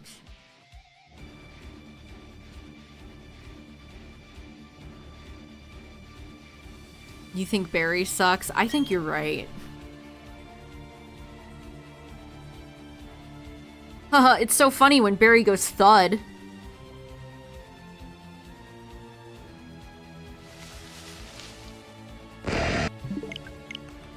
Even if I'm not a Paper Mario fan, I still have to admit the style is pretty. I mean, do I? Do I, though? It's really just a whatever to me.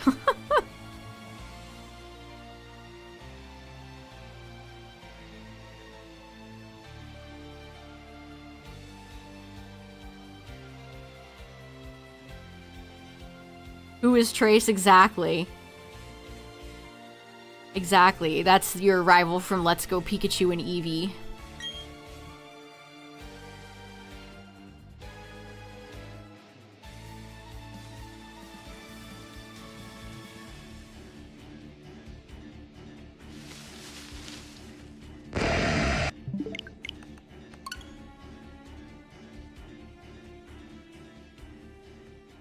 You forgot about him. Understandable. I think most people did. He doesn't even have a good design. Like, at least with characters like Barry, I like Barry's design. He stands out from Dawn and Lucas. He has no personality, barely any personalities. Which is unfortunate, but at least I like his design. But Trace's design is just so fucking bland. They were not cooking with that, which is crazy because a lot of the redesigns for characters like Lance and Sabrina go so hard. Lance's design in Let's Go is phenomenal, and it makes me sad that we're never gonna see that design in anything else. They always just use his design from Fire Red Leaf Green. Because his design in Let's Go is legitimately awesome. But he does look like a generic NPC, yeah. I don't know what we were cooking there.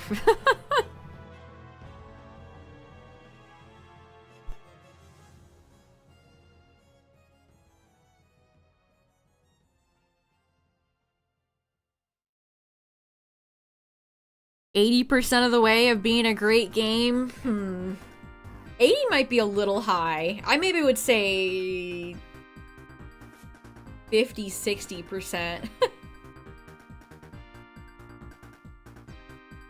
I kind of resent those games for not having the Sevi Islands.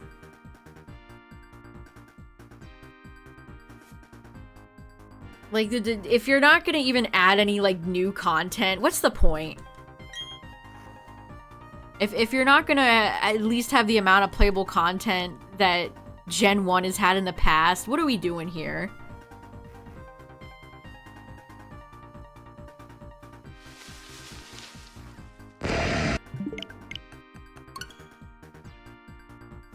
And that's not even considering all the motion controls and quirks of the game that I'm not a big fan of.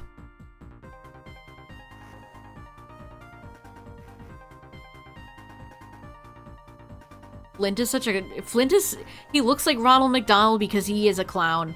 That man is a clown.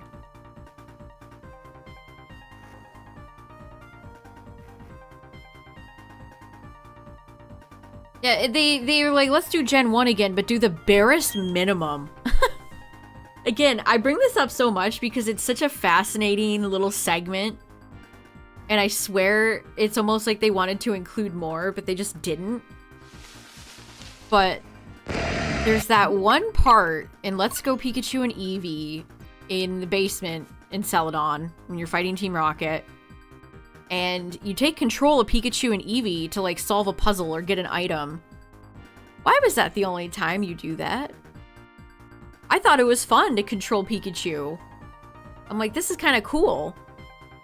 I can't wait to see more. Oh, there was no more of that. That was it. Ooh.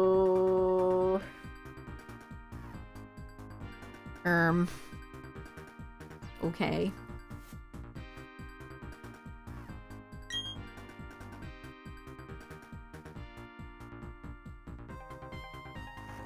Yeah, the very goofy kitty names. Splishy Splash.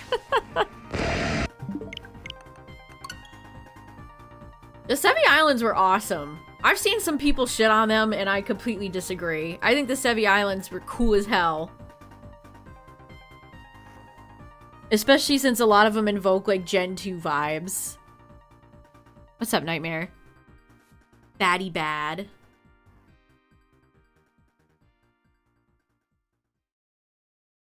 Yeah, Pokemon games are obviously, you know, targeted towards children, but Let's Go is a particular case where it feels like the target audience is even younger. Like, your average Pokemon game would be enjoyable for, like, 7 to 14, and Let's Go games feel like they're for, like, ages 7 and lower.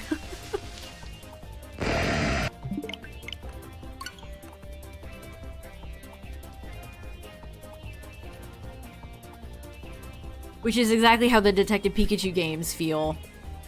Those feel like they're just marketed towards little children. They're not family games.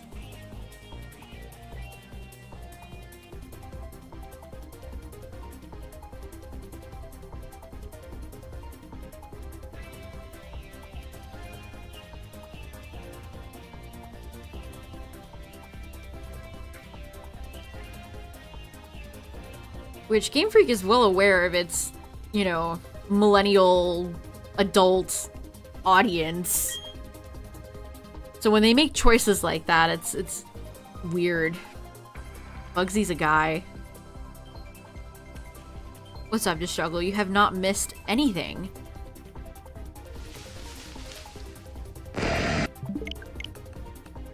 Hold on, chat. I gotta get up for a second.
Alright, what'd I miss?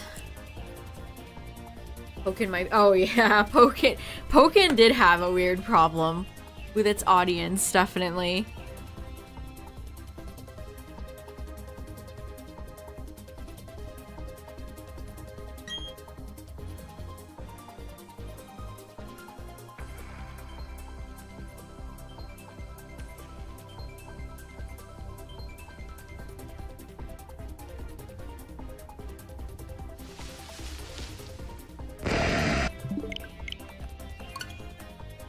Poor Pokken. Fighting games are I don't know what, I don't understand them enough to know what gets people to really stick to a fighting game. I liked Pokken's vibes, honestly.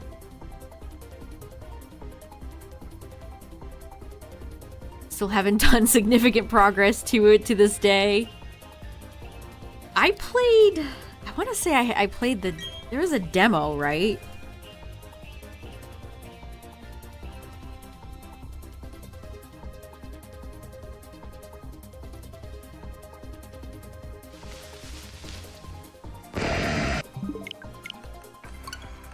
Yeah, I agree completely, Silver. I'm just not a big fighting game person myself.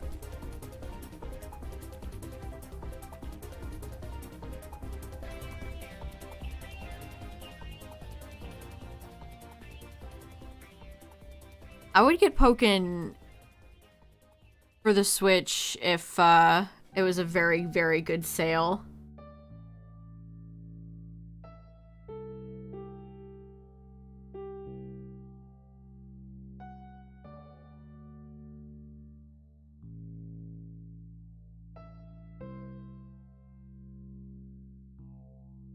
Yeah, seeing its slow decline at Worlds and through all the events was kind of sad.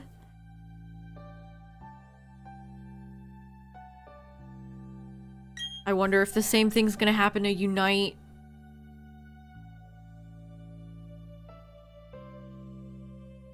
$27, that's pretty good.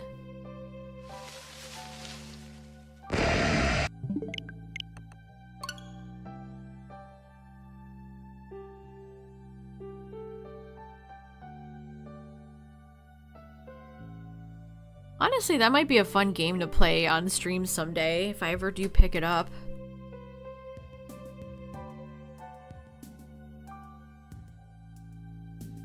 It wouldn't have declined if they stopped supporting the game. I feel like they didn't know how to market it correctly. Yeah, exactly. They needed to target the Evo crowd, exactly.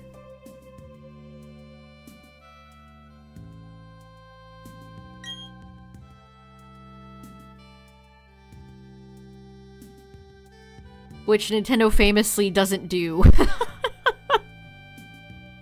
Which that corporation doesn't typically like to do that, so...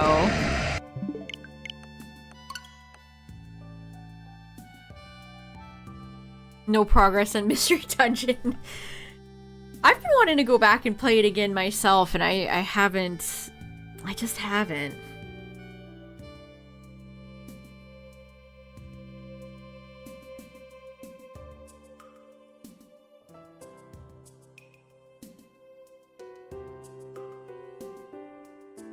Wait, seriously? Nintendo just canceled the winners of the Splatoon Championship? Oh, no. Oh, no. Mamma mia.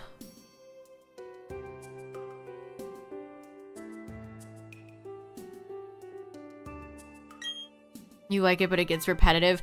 Yeah, I definitely think the Mystery Dungeon games can be improved. I know they have their hardcore stands out there.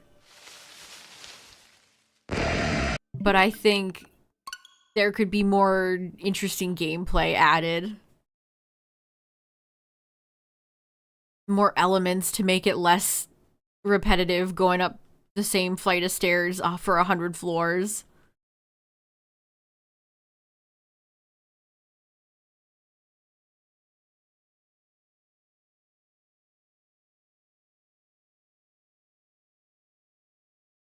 Didn't they have a Mario Kart tournament too?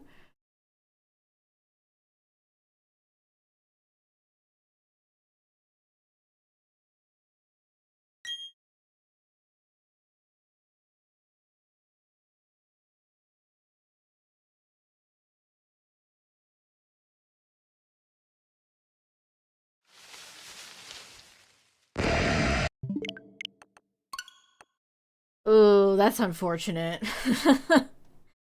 That is unfortunate.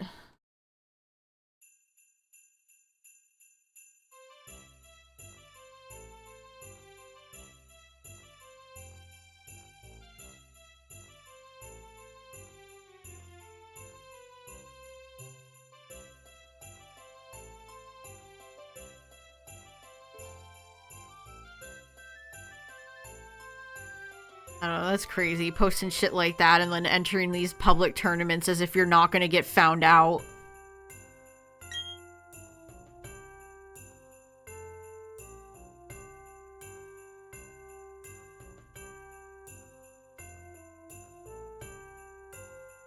Play stupid games, win stupid prizes, they say. They give you like a plate. Speaking of prizes, the Mario Kart 8 tournament I saw, they give you like a giant plate. You'd serve your Thanksgiving turkey on that thing.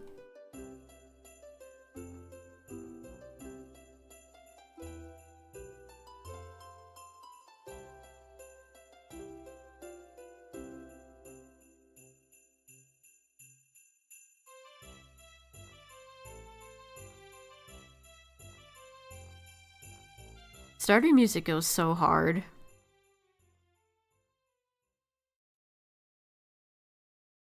Yeah, the Alolan Raichu, the Pikachu event's still going, right? I did, yes. We caught a bunch.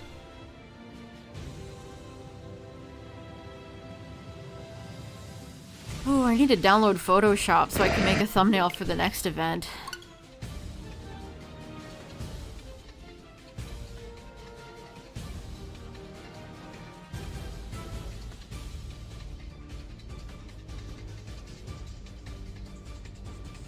Yeah, this time they've actually been like, hey, instead of 2 days, you blink and you miss it, it's gone.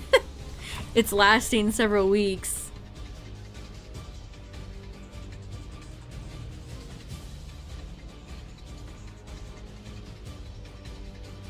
Is Dozo next? I can't remember the next event. None of them are particularly that interesting, but it's kind of all they're giving us, so. Dozo's next, okay. The Dawn.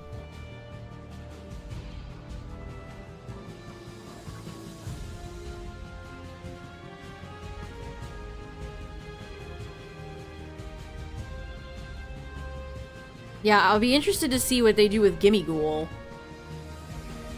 When they bring back Gimmighoul. If it's gonna work the exact same way it worked last time, or what.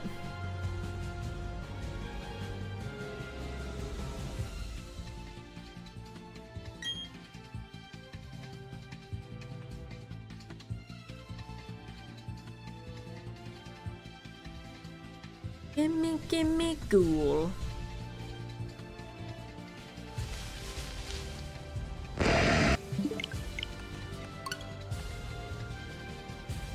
Whatever happened to the rumors that we were gonna get a new Pokemon movie? Like an animated movie for the anime?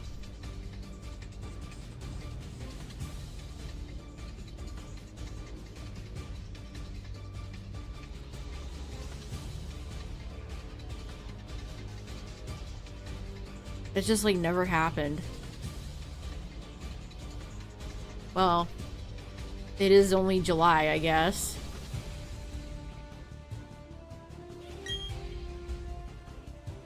August, there's been absolutely jack shit going on for the past few months, chat, but hopefully August we'll get another trailer for PLZA, maybe a release date. More news about Pocket, the TCG app.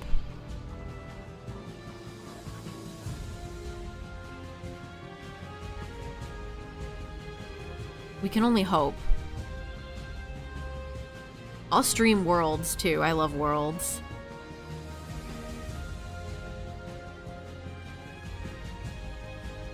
It's Brittany. It's Brittany, bitch. Gimme more. Gimme more. Gimme more.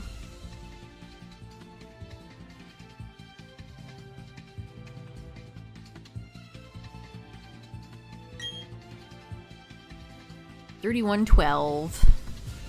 Getting a lot of resets in. We're still under for now.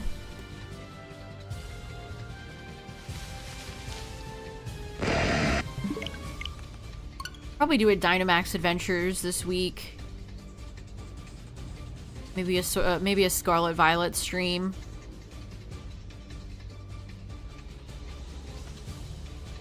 All the talk about Timpole. Should I hatch Timpole, chat? I could hatch it in Sword and Shield. Should I try to get Timpole shiny?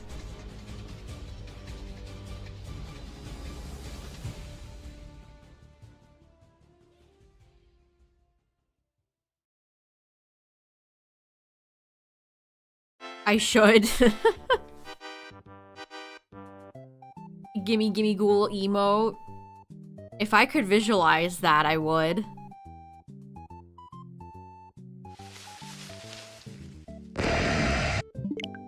Reminder chat, we have a new bid war going on between Heart Gold, Soul Silver, Pokemon Green, and Sword and Shield. Any subs go towards the bid war. Hey, Mr. Shiny Hunter, thanks for the raid. I appreciate it.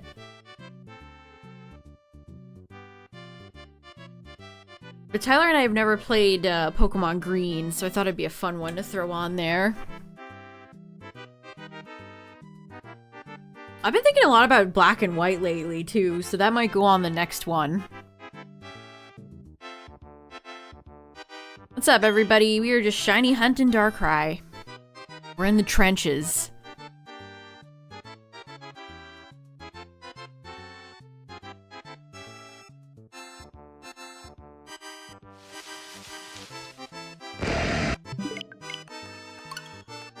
We are in the Darkrai trenches.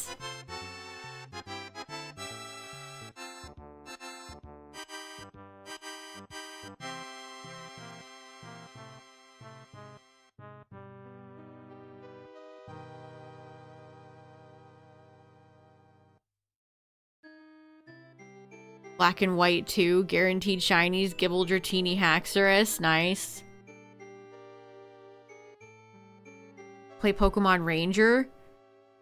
Actually, Pokemon Ranger would be a fun playthrough, legitimately.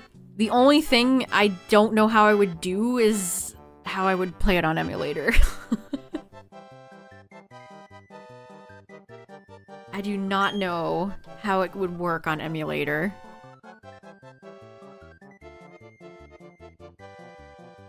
I've only played the... No, I've played 2 Ranger games, I think? I played them once when they came out and never again. You vote for Heart Gold, Soul Silver? Alright, got it. Boom.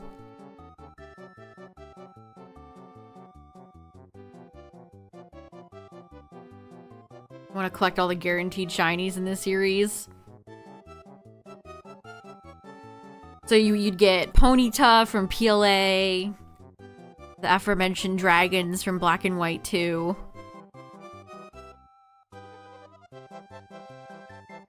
Does Red Gyarados count?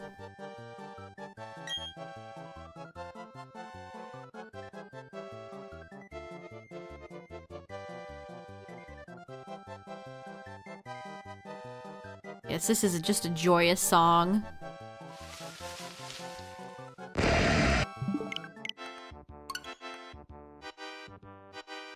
Lake of Rage. Oh yeah, Ogre Austein's Munchlax. The director's Blitzel. Okay. Forgot about those two. This is the ending theme from Super Mario World.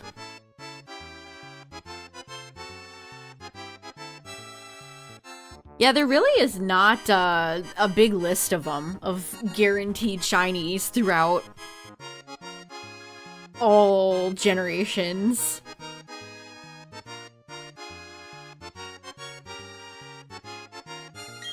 Yeah, I never did anything with the director in Blueberry.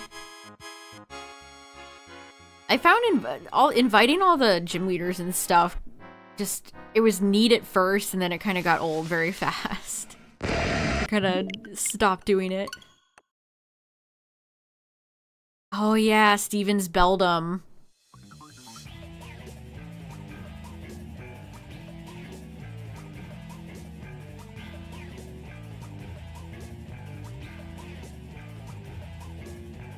Is there any way to access old mystery gifts like that? Or are they just like dunzo?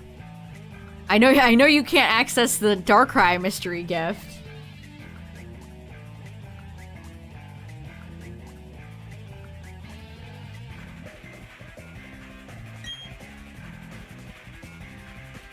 Which is always a bummer. I get so many comments on these VODs on YouTube chat of people asking if you could still get this, and I hate having to say, no, you can't. I hate it. It makes me feel bad, even though it's literally not my fault.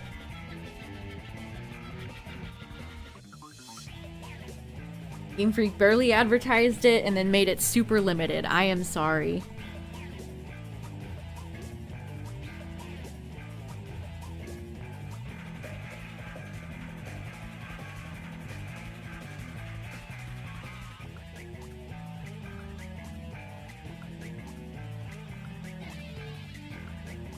I mean, I played through Pokemon Conquest this year, so maybe Ranger would be a fun one, actually, if I can figure out how to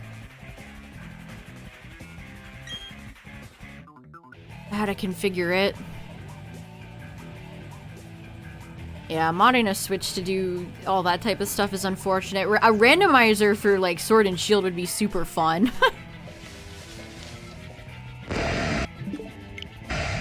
And then, you know, the first thing I would do is put, like, 999 Apricorn balls in my inventory in every game. And max out my Herba Mystica while I'm at it, too.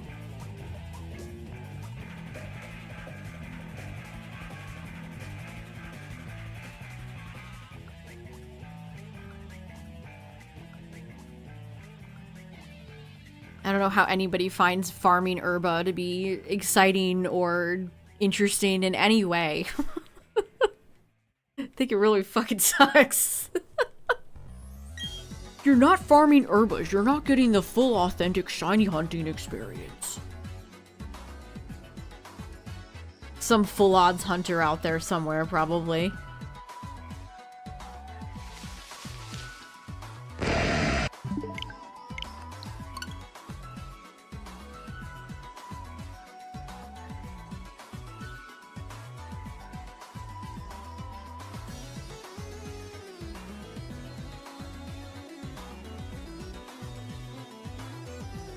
It wouldn't be such a big deal if they had Herba events like they do for shiny outbreaks and raid events, but they've just, like, never done it. And I'm talking like an event where they give you plentiful, like it's all focused on Herba, not just here's Blastoise back, and it gives you one to two Herbas. I'm not talking like that.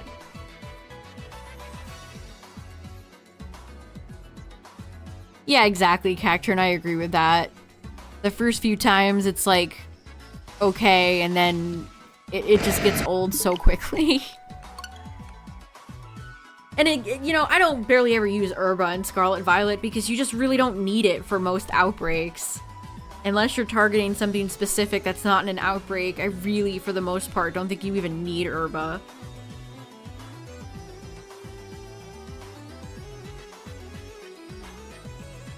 Like, outbreak odds are just so good.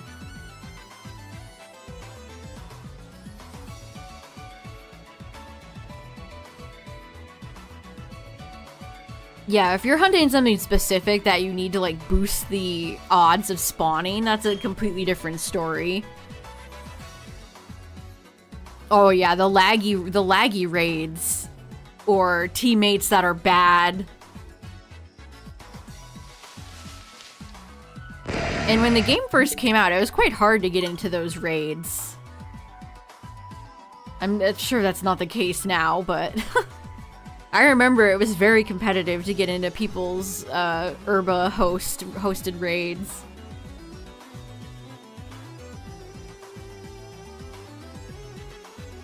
Yeah, I get asked so many times when I'm doing outbreaks in Scarlet Violet, do you have a sandwich? It's like, no. Unless I get criminally unlucky, I could usually get the shiny I'm looking for in an hour or two.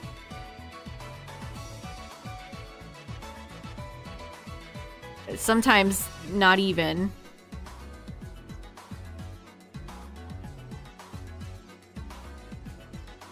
Yeah, or when the raid gets to the end and it glitches out and you just have to stare at a white screen.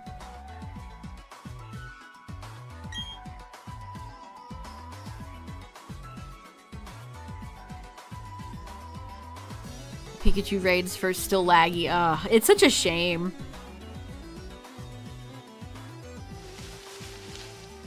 Terra raids brought a lot of good positives, and it's unfortunate that they're so plagued with bugs and other issues.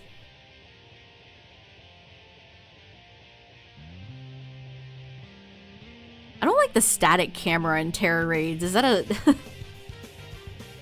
The fact that you can barely, like, see your teammates. The way the camera is set in Terra raids has always kind of bugged me.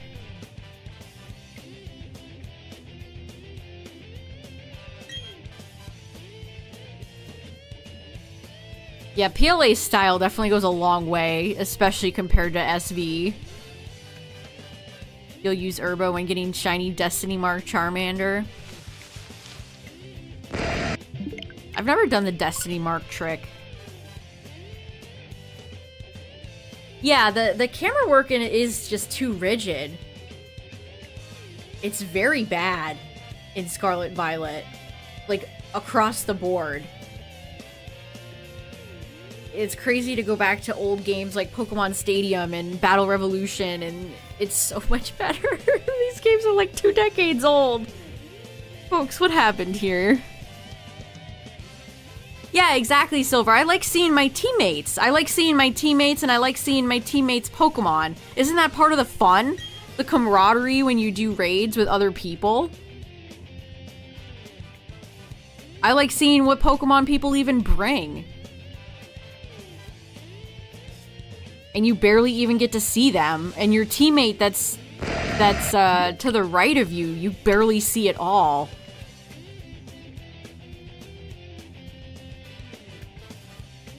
And you're always in the same set position, so the raids just start to feel the same. There's no variety in either the camera work or the arenas or anything. So that contributes to it feeling very samey. Samey. Me English good.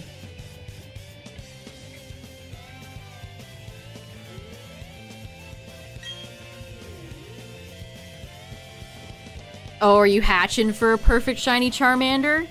I would have figured you would have had like 5 of those by now, Justin.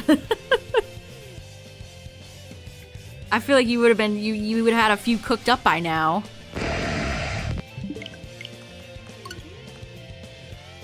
You're Masudane and Sword, okay.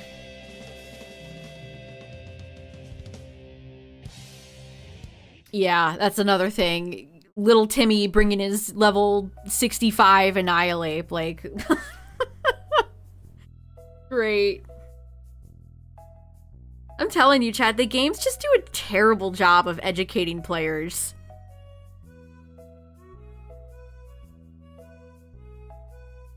There should be locks in place, like, if you join a 7-star raid, you should have to be level 100.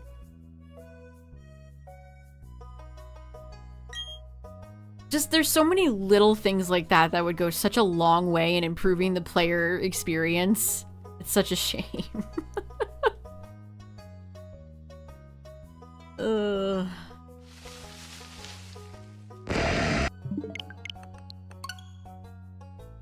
Yeah, exactly. Like, you gotta go boot up Wolf Glick's VGC tutorials. Like, go watch a Cybertron video. Go boot up Cerebi and Bulbapedia. It's absolutely crazy how the games themselves do so little in teaching the player anything actually useful.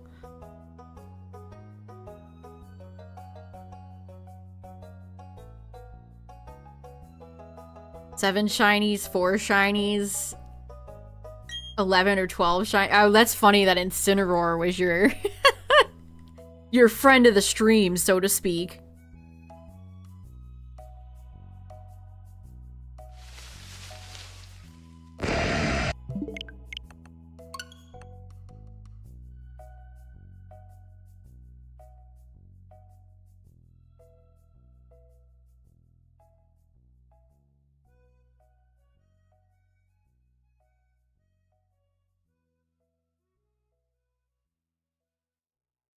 He's grounded. Oh no, are you in like the 20s or the 30s right now?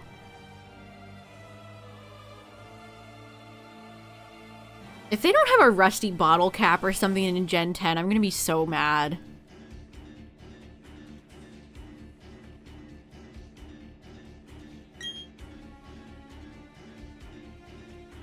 The way EVs and IVs work are so...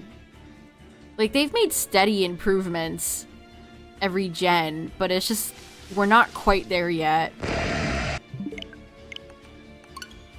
Remember all those rumors of, like, a PK Hex creator thing that was gonna be in Scarlet and Violet that just never happened? They should unironically make that. I'm not even joking.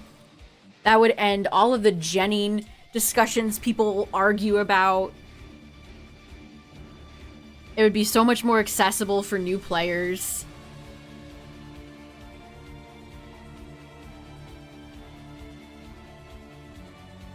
Am I still mad they shiny locked all the legends in Indigo Disc? I'm just confused, honestly. I'm more confused than anything. What compelled them to do that? I like, want to know why they did that.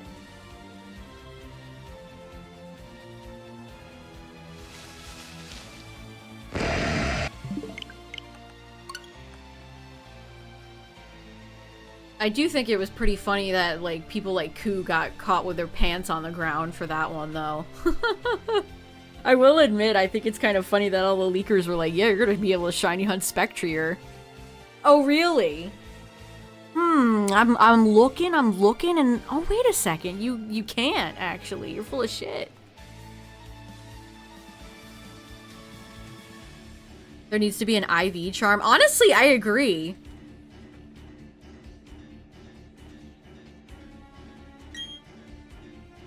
That should be something that exists. Or like an IV... funny sentence. IV sandwich. Or whatever the food gimmick is for Gen 10.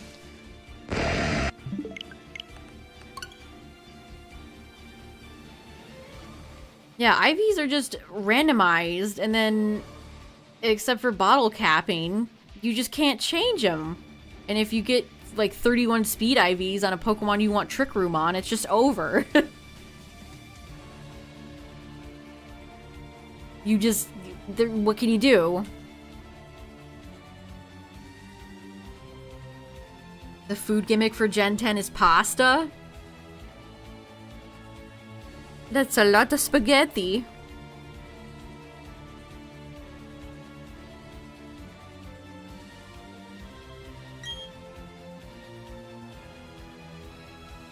I kind of hate bottle caps, though. I hate that bottle caps actively change the text. I know that's like a super weird nitpicky thing, but that's always kind of bugged me. I feel the same way about mints. I think the way mints work are kind of confusing. If that makes any sense.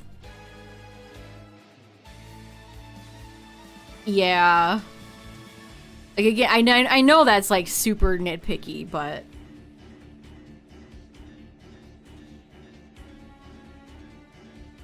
Hyper Train does look ugly, yes.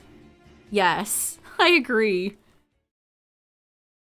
And then the way mints work, I've just never liked it. Best. Real. Extremely true. Real.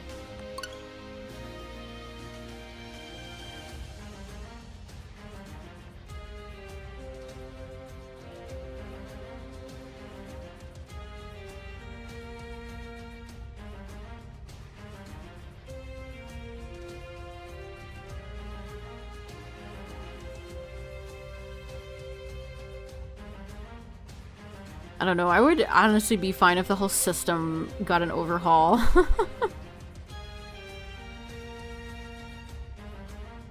I don't usually nickname my shinies unless it's like a special occasion or like the bag stream where I named all my shinies Bag. That was so funny. I need to install Premiere. If you've been wondering where I've been, chat, I got a new PC, so I've had to transfer everything over. I still have work to do. But I need to install Premiere so I can make a short about that floating bag. Still makes me laugh when I think about it. You just can't care about that. I mean, that's fine too, honestly.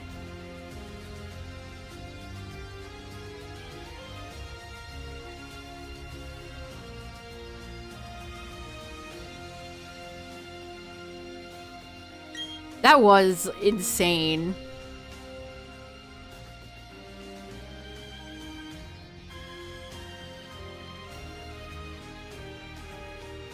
$31, $35. I just never thought we'd be in a place where it's like, I feel like I'm playing a Bethesda game when I'm playing a Pokemon game. Just NPCs just ghosting, turning invisible, objects floating. It's like crazy.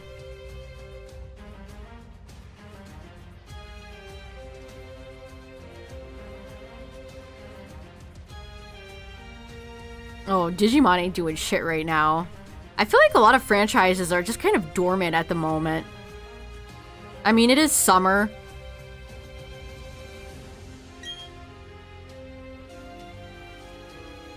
Yeah, I feel like I was doing some research there, Justin. Like I was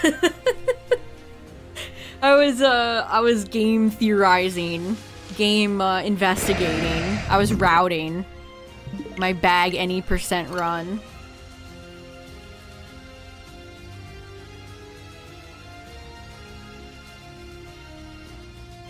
It just works.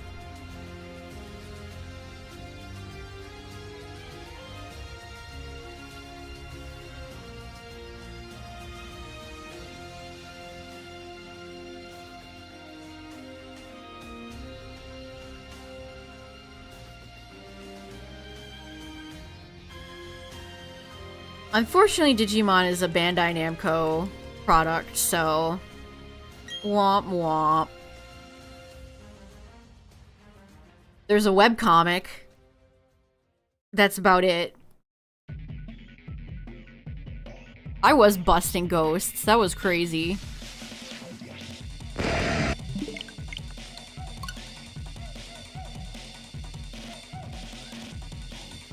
Honestly, this song is kind of funny, making me think of Shadow. I've seen so much Sonic stuff. It's been like the one franchise I've seen just all over the place.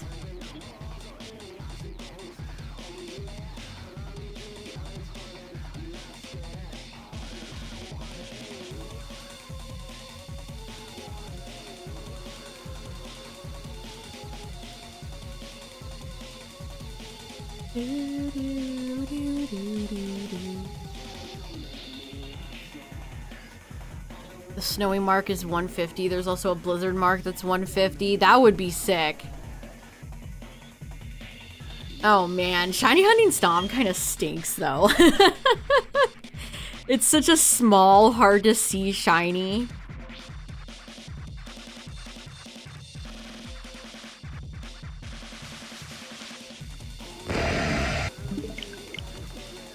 But yes, we'll rev up the Snom machine. I can't wait to see how many more Sneasels I get this year.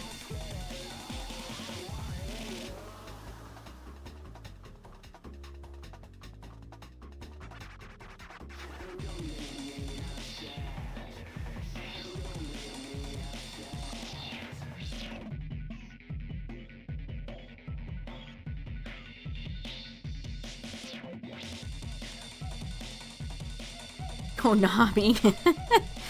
Yeah, Yu-Gi-Oh! Was like, hey guys, you remember Blue Eyes, right? I haven't bought Yu-Gi-Oh! Cards in a long time.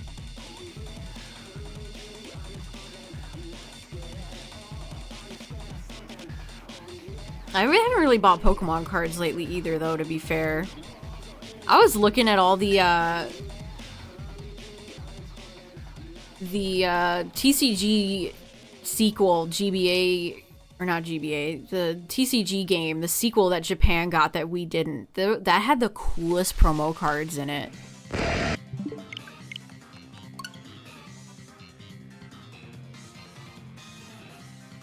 I'm so sad we didn't get those over here. Retro Pokemon cards are just so expensive. It sucks. Which trading cards are the highest quality?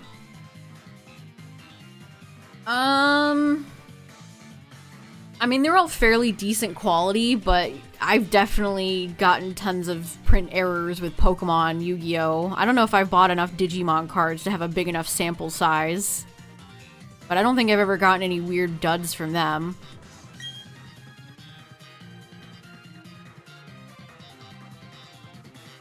I can't speak for Magic, I can't speak for Lorcana.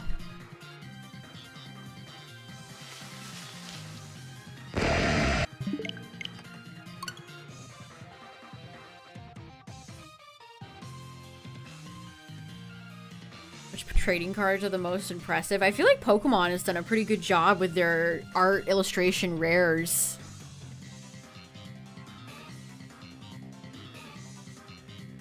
Even if they've kind of made all the sets feel like they blend in together. There's not enough, like, things that separate all of the recent Pokemon trading card sets. I feel like they all just blend together. Which is why the trademark for the Team Rocket set is interesting, because they haven't done that in a long-ass time, and that's what they need to do right now. They need to differentiate the sets.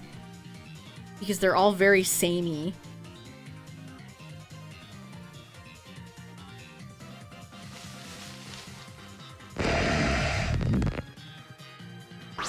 Yeah, Pokemon cards do have nice texture.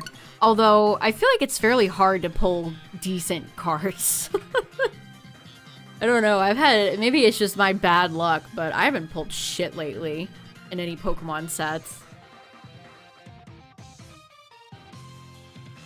Yu-Gi-Oh! Doesn't really have a lot of textured cards.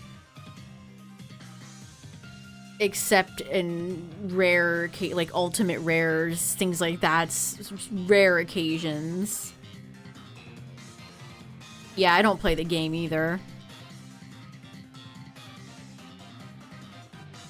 Pokemon, that is. Digimon cards are nice. They feel high quality.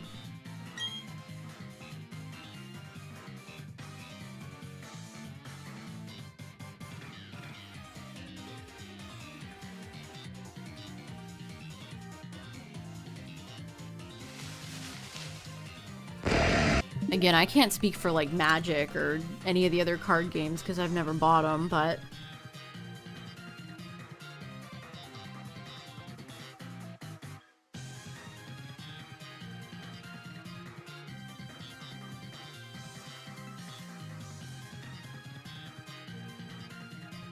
Chat, did you see they brought back, Poof?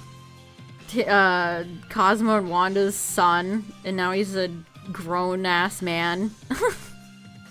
They brought back Crocker and AJ, too. That's funny.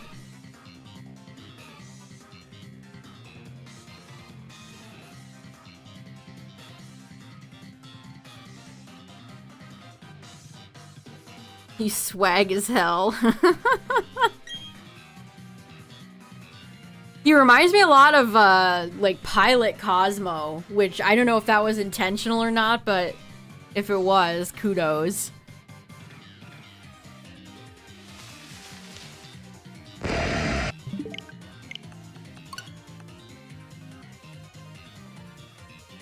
I wonder where, Chester is gonna show up, or if they're gonna have, Trixie.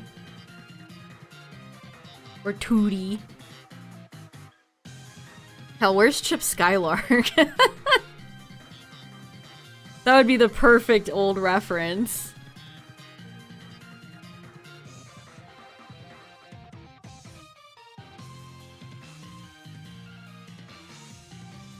Yeah, both Cosmo and Wanda acted pretty different in the first, like, season of Fairly Odd Parents before they became stupid and nagging wife.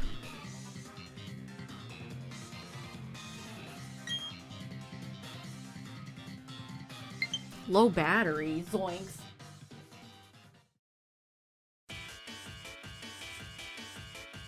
The new show seems cute. Crocker looks terrible. I laughed out loud when I saw what Crocker looked like. Yeah, his name is Perry now. They changed it from Poof.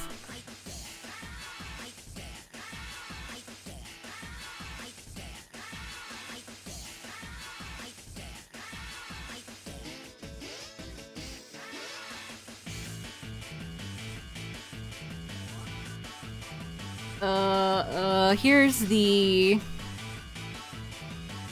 There's AJ. I mean, it's one tweet up, but I'll link it anyway. There's Crocker. Also, the aliens reference they have. I can't remember what his name was. You know Timmy's gonna show up at some point, too. I wonder what Timmy's gonna do or look like.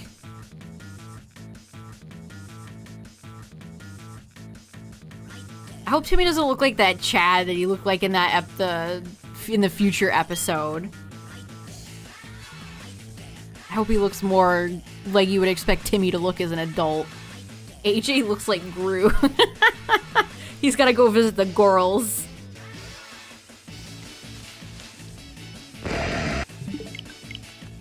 Sploot music. No, this is Sonic Rush. This is right there, right on Blazy Mix.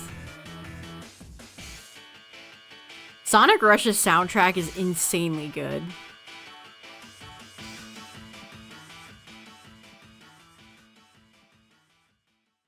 Also, the animation is quite nice for the new Fairly Odd Parents show. It's cute. Mark, that's right. Mark Ship.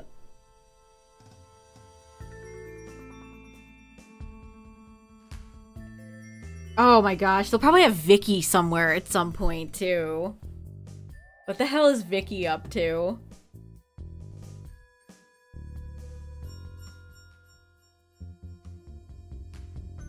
I should replay the Sonic Rush games at some point, too. Just like the Sonic Advance series. I know since they're DS games, it's more difficult, but I would be nice if Sega could remember some of their old games.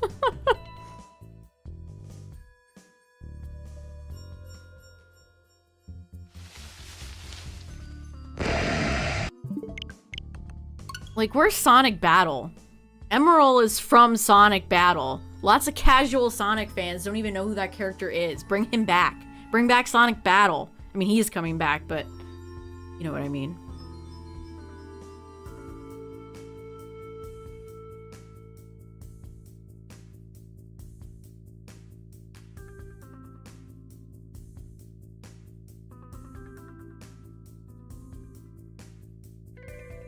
Yeah, the animation's quite nice.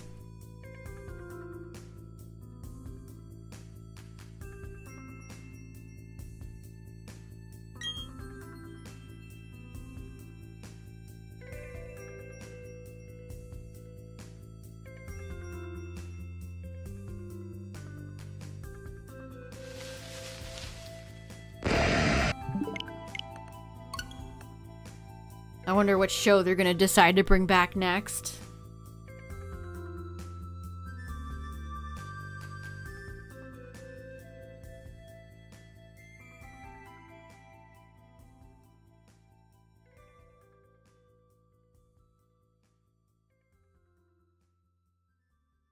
That's the Crocker voice actor is so funny. He sounds the same after all these years. He's a goat.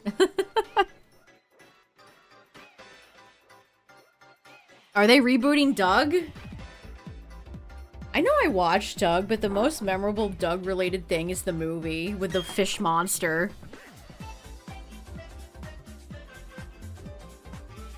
No, I don't think that's Tom Kenny.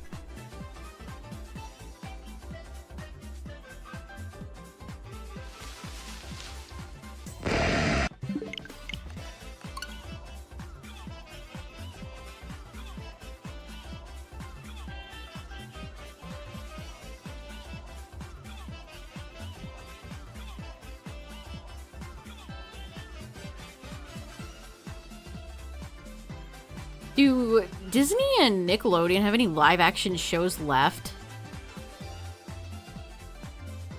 It's kind of crazy that their live-action shows kind of died with cable. You always found Doug really annoying. Yeah, the character is pretty annoying. Patty, Patty.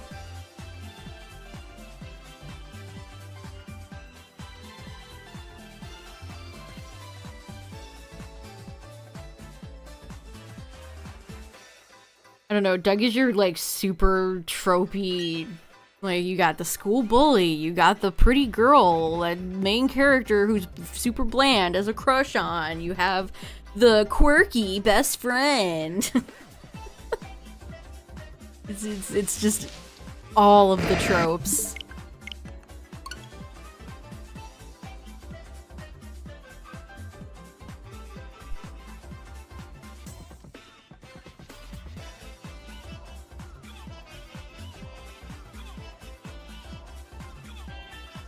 Also, my favorite thing about Crocker is that his name is Denzel. Denzel Quincy Crocker. What a name. That's a great character name. Extremely funny.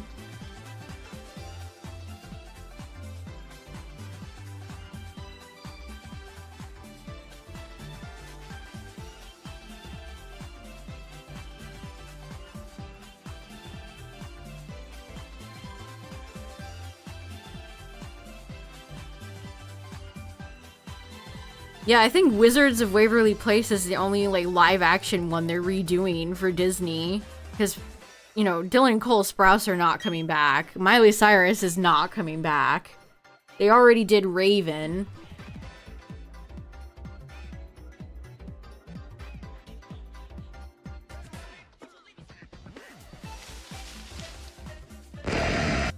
Even Stevens would not work. Lizzie McGuire didn't end up happening.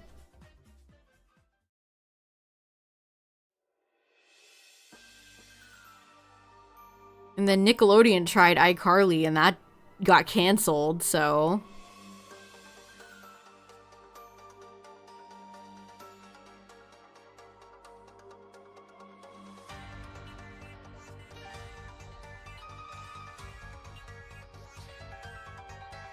Chris Crocker. Man, I haven't heard that name in years. Leave Britney alone. Yeah, I like that So Raven.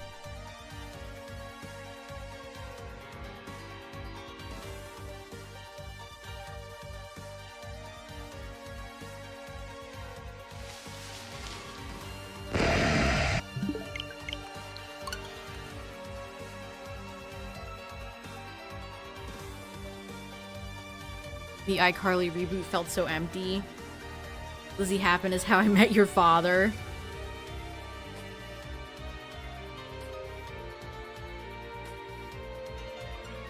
Oh yeah, they did reboot The Proud Family, you're right. They can't reboot Drake and Josh. That's...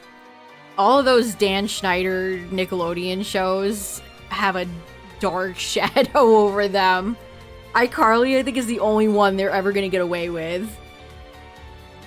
Oh, I guess they did Zoe 102. Ugh. But Drake and Josh and, like, Victorious, that's not happening.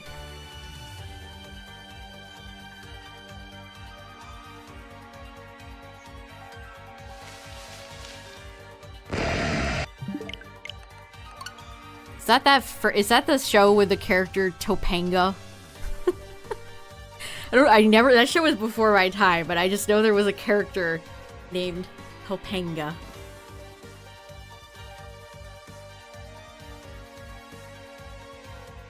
Oh yeah, Keenan and Kel for a Good Burger sequel, that's right.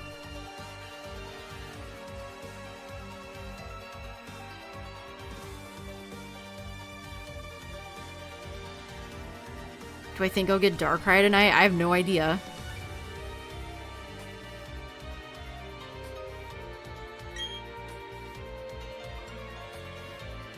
Yeah, Chicken Run got a sequel, which I didn't see.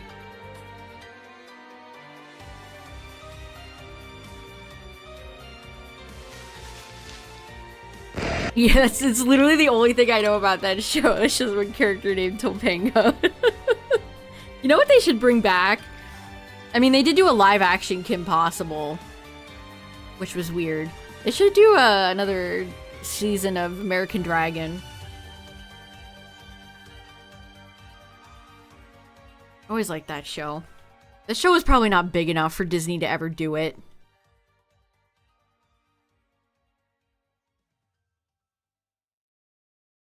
For my mom. The original Chicken Run is great. I mean, I haven't seen it in a long time, but I remember liking it as a kid.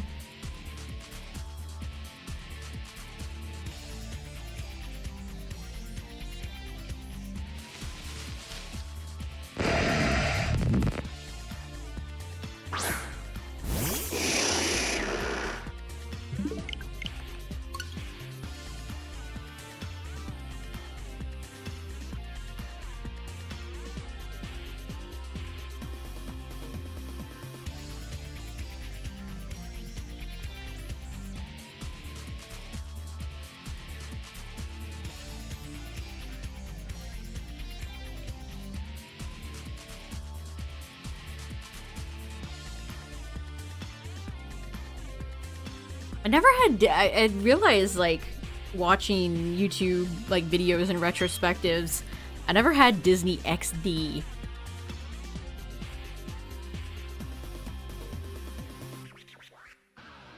I guess that was Disney's, like, attempt to get, like, a more, like, young boy audience. I was too old for that by that time for Disney, so I never watched Disney XD. It's funny to see the shows from that era and how weirdly different they are from the ones that, like, even different from, like, Sweet Life.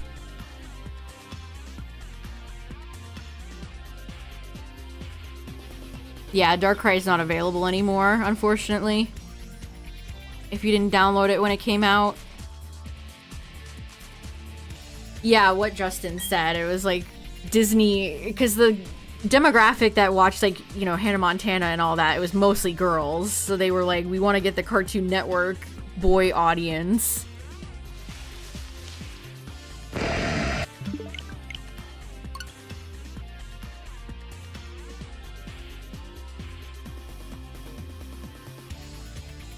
I watched a video about Lab Rats, which was one of the live action shows they had on there, and it's like, this show is so dog shit. I mean, not saying a lot of the shows I grew up with were perfect, but it's like, wow, this is quite bad.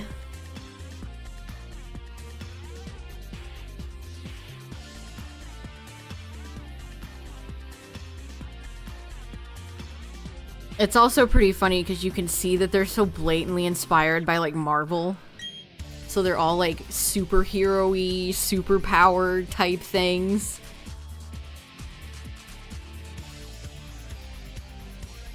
The worst kids cartoon I watched as a kid. I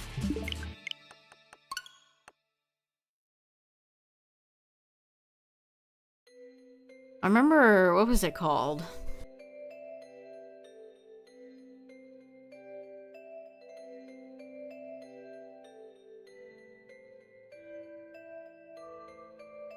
It was called The Ripping Friends, and they were like a bunch of muscly guys, and it was a bunch of, like, gross out humor.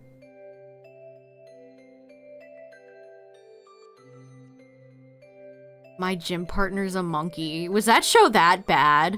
I remember watching it, but I don't remember anything else. I don't remember if it was of any quality. It was horrible.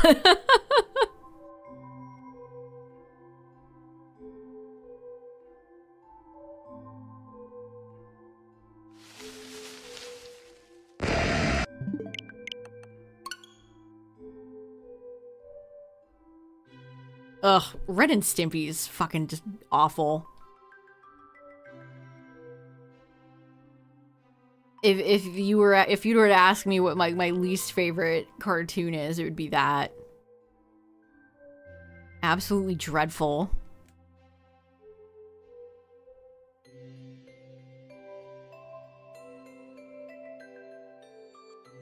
one of those shows that has such a stenchy aura around it. I kind of side-eye people that were like, I grew up and Ren and Stimpy inspired me.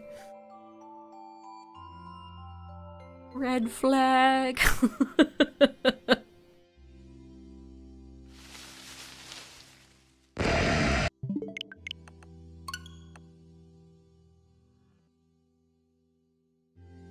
Yeah, and any of the shows with, like, a lot of that gross out humor, I never liked. Shaolin Showdown it was one of my favorite, it's one of my all-time favorite shows, and it had this, like, bootleg sequel called Shaolin Chronicles, and it is one of the worst things I've ever had the misfortune of looking at.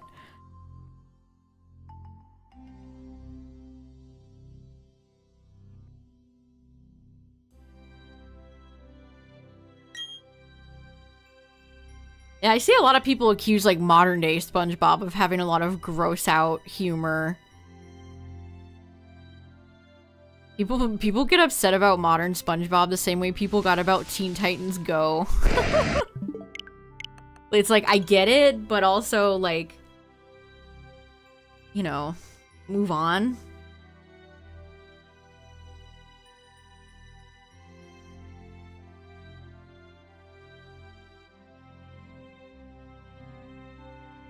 I never liked Ed, Edd and Eddy, but I realize that's a hot take.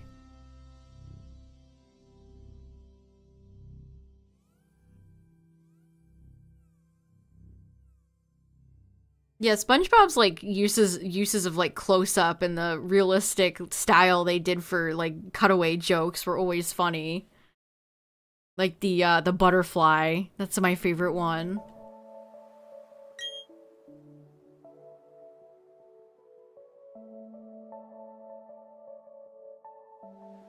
Or, like, the pretty Patty.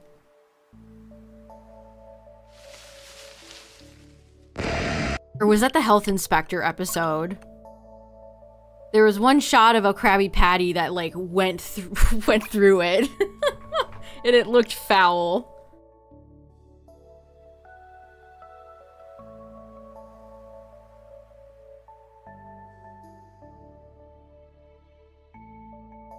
The nasty Patty. Will they ever let SpongeBob end? Probably not. SpongeBob is an absolute titan of it's Nickelodeon's most successful franchise by a long mile. I never liked Johnny Bravo either. I agree. Some of the I liked like Billy and Mandy and Courage and a few of the Cartoon Network shows like that, Powerpuff Girls, but Ed, Edd and Eddy and like Johnny Bravo were never my favorites.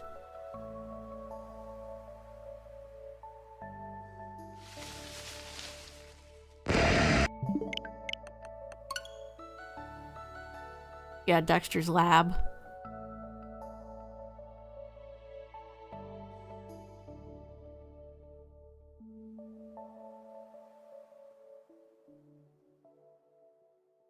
Yeah, I don't remember being Cat Dog's biggest fan either.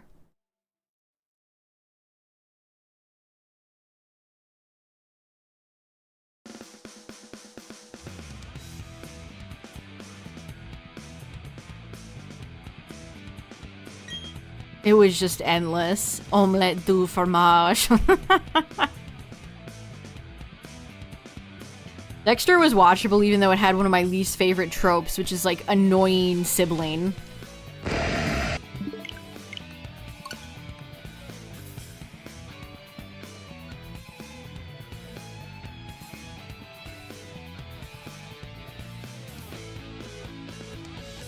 A lot of shows that have that trope, like DW is a great example. It's just like such an annoying character. Yeah, I think Dexter did it better than a lot of the other ones.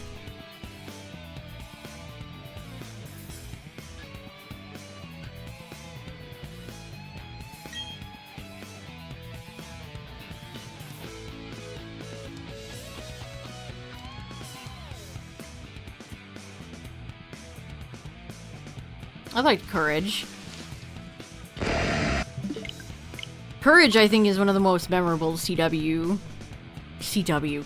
I meant to say Cartoon Network, CN, not CW. That's a entirely different network. Yeah, Megan was great. Megan is an example of that character done very well. Megan was so diabolical. She was so funny. And then when Drake and Josh would go, Megan. That's a great example of that done right.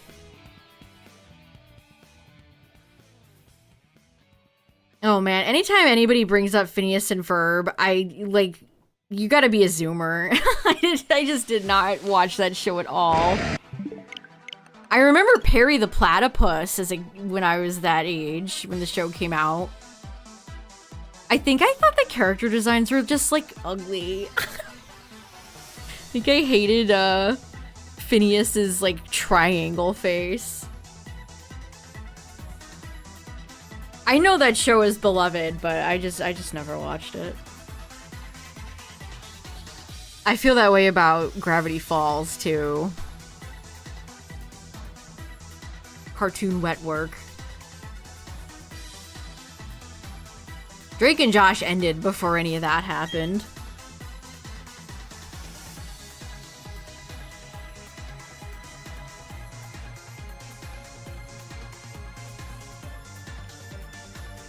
Drake and Josh was such a funny show.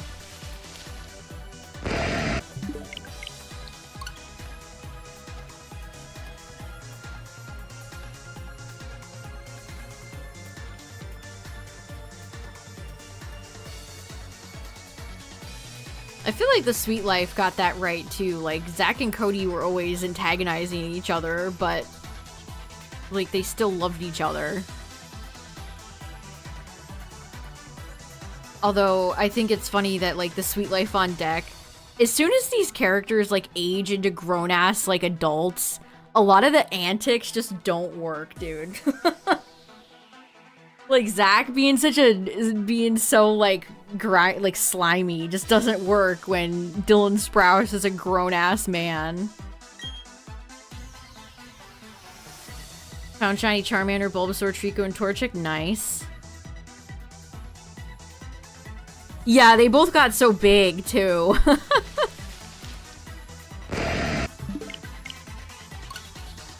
And, like, they brought along London, but not Maddie, when those two characters were both foils for each other.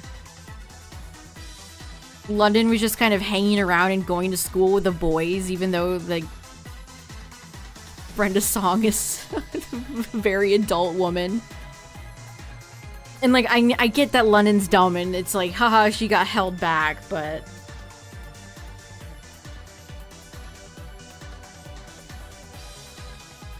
Also, I liked their mom. Their mom barely ever showed up in The Sweet Life on Deck. Carrie.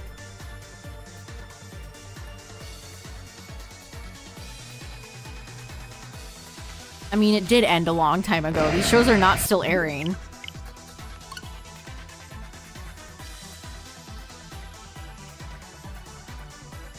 Yeah, I don't know why they didn't bring Maddie back. She missed a lot of the final season because she was filming High School Musical, which is kind of funny. Actually, I think that would have been High School Musical 2.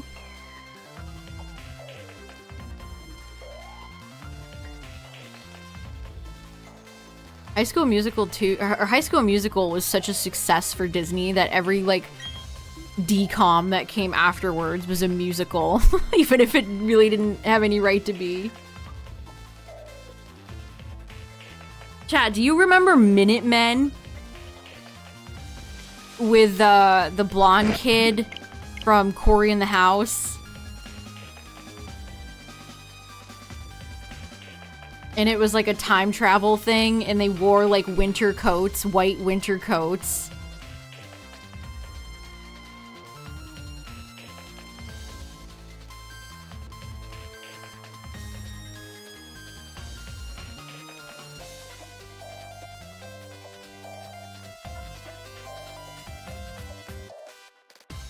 I remember, I know I watched it. I watched a review of it the other day and I'm like, wow, this brought back some memories.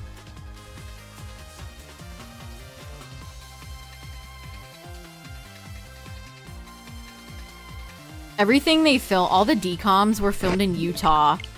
They filmed Minutemen at a high school that was literally, like, not far away from where they filmed High School Musical.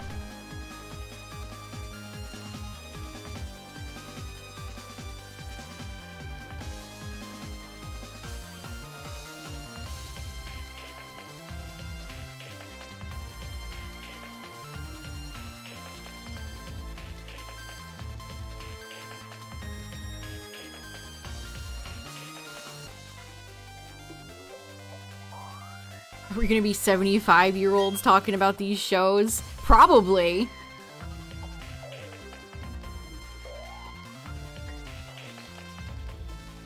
I mean, people still bring up old shows. Like, things like the Golden Girls are brought up all the time. Seinfeld.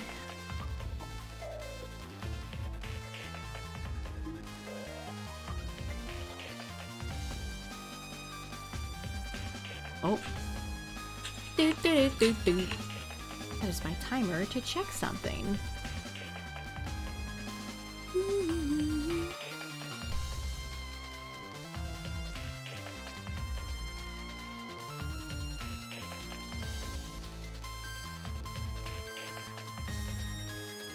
I imagine most of these big networks will still exist. Cartoon Network, maybe not. Cartoon Network seems like it's barely alive right now as is. Nickelodeon and Disney will probably still be hanging around. Got another Lev. Let's see.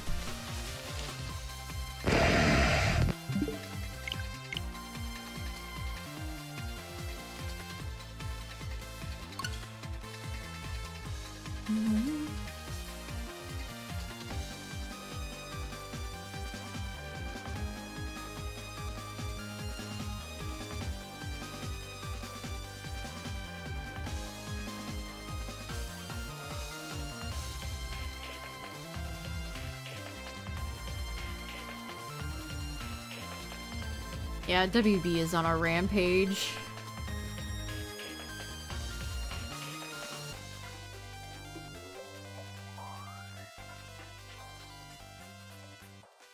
Alright, speaking of 75, chat, let's get to 75 and then I'll stop.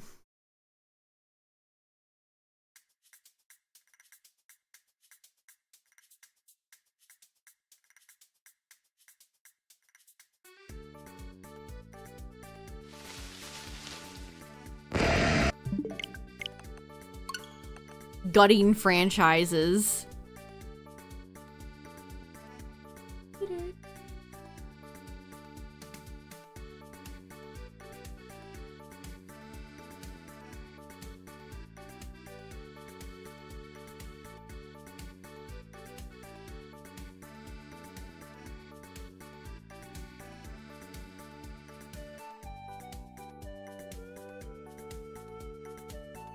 Yeah, the Cartoon Network office being just shuttered is so sad.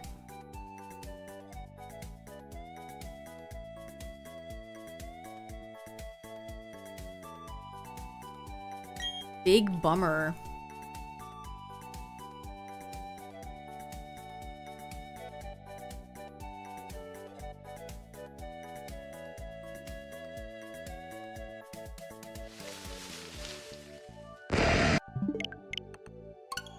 Alright, chat, if you had one shot.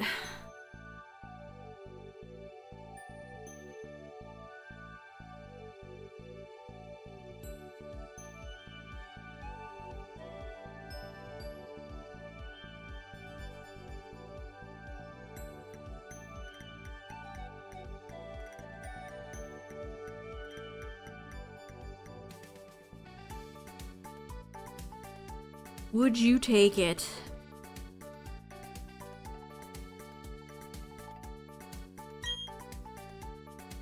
I found the shiny and then the game crashed. I mean, that would be a legendary clip, so I would be both upset and okay with it. And it's not shiny. I think what makes the game crash is if I mash A on the title screen, unironically. Which, okay. Oh, man. Yeah, that Charizard I failed this year was enough. I'm, like, good for shiny fails. Forever. Oh, man. Yeah, thanks for hanging out tonight, chat. Sorry to keep you all waiting, but we back. So, you know, join the Discord if you're new here. Thanks for all the follows tonight, by the way. I appreciate it. Thanks for the raid, all the resubs. Probably a Sword and Shield egg hatch, maybe a Scarlet Violet outbreak hunt tomorrow, something like that. We'll see. But, yeah, thanks for chilling, chat. Thanks for hanging out. And I'll see you guys later. Bye!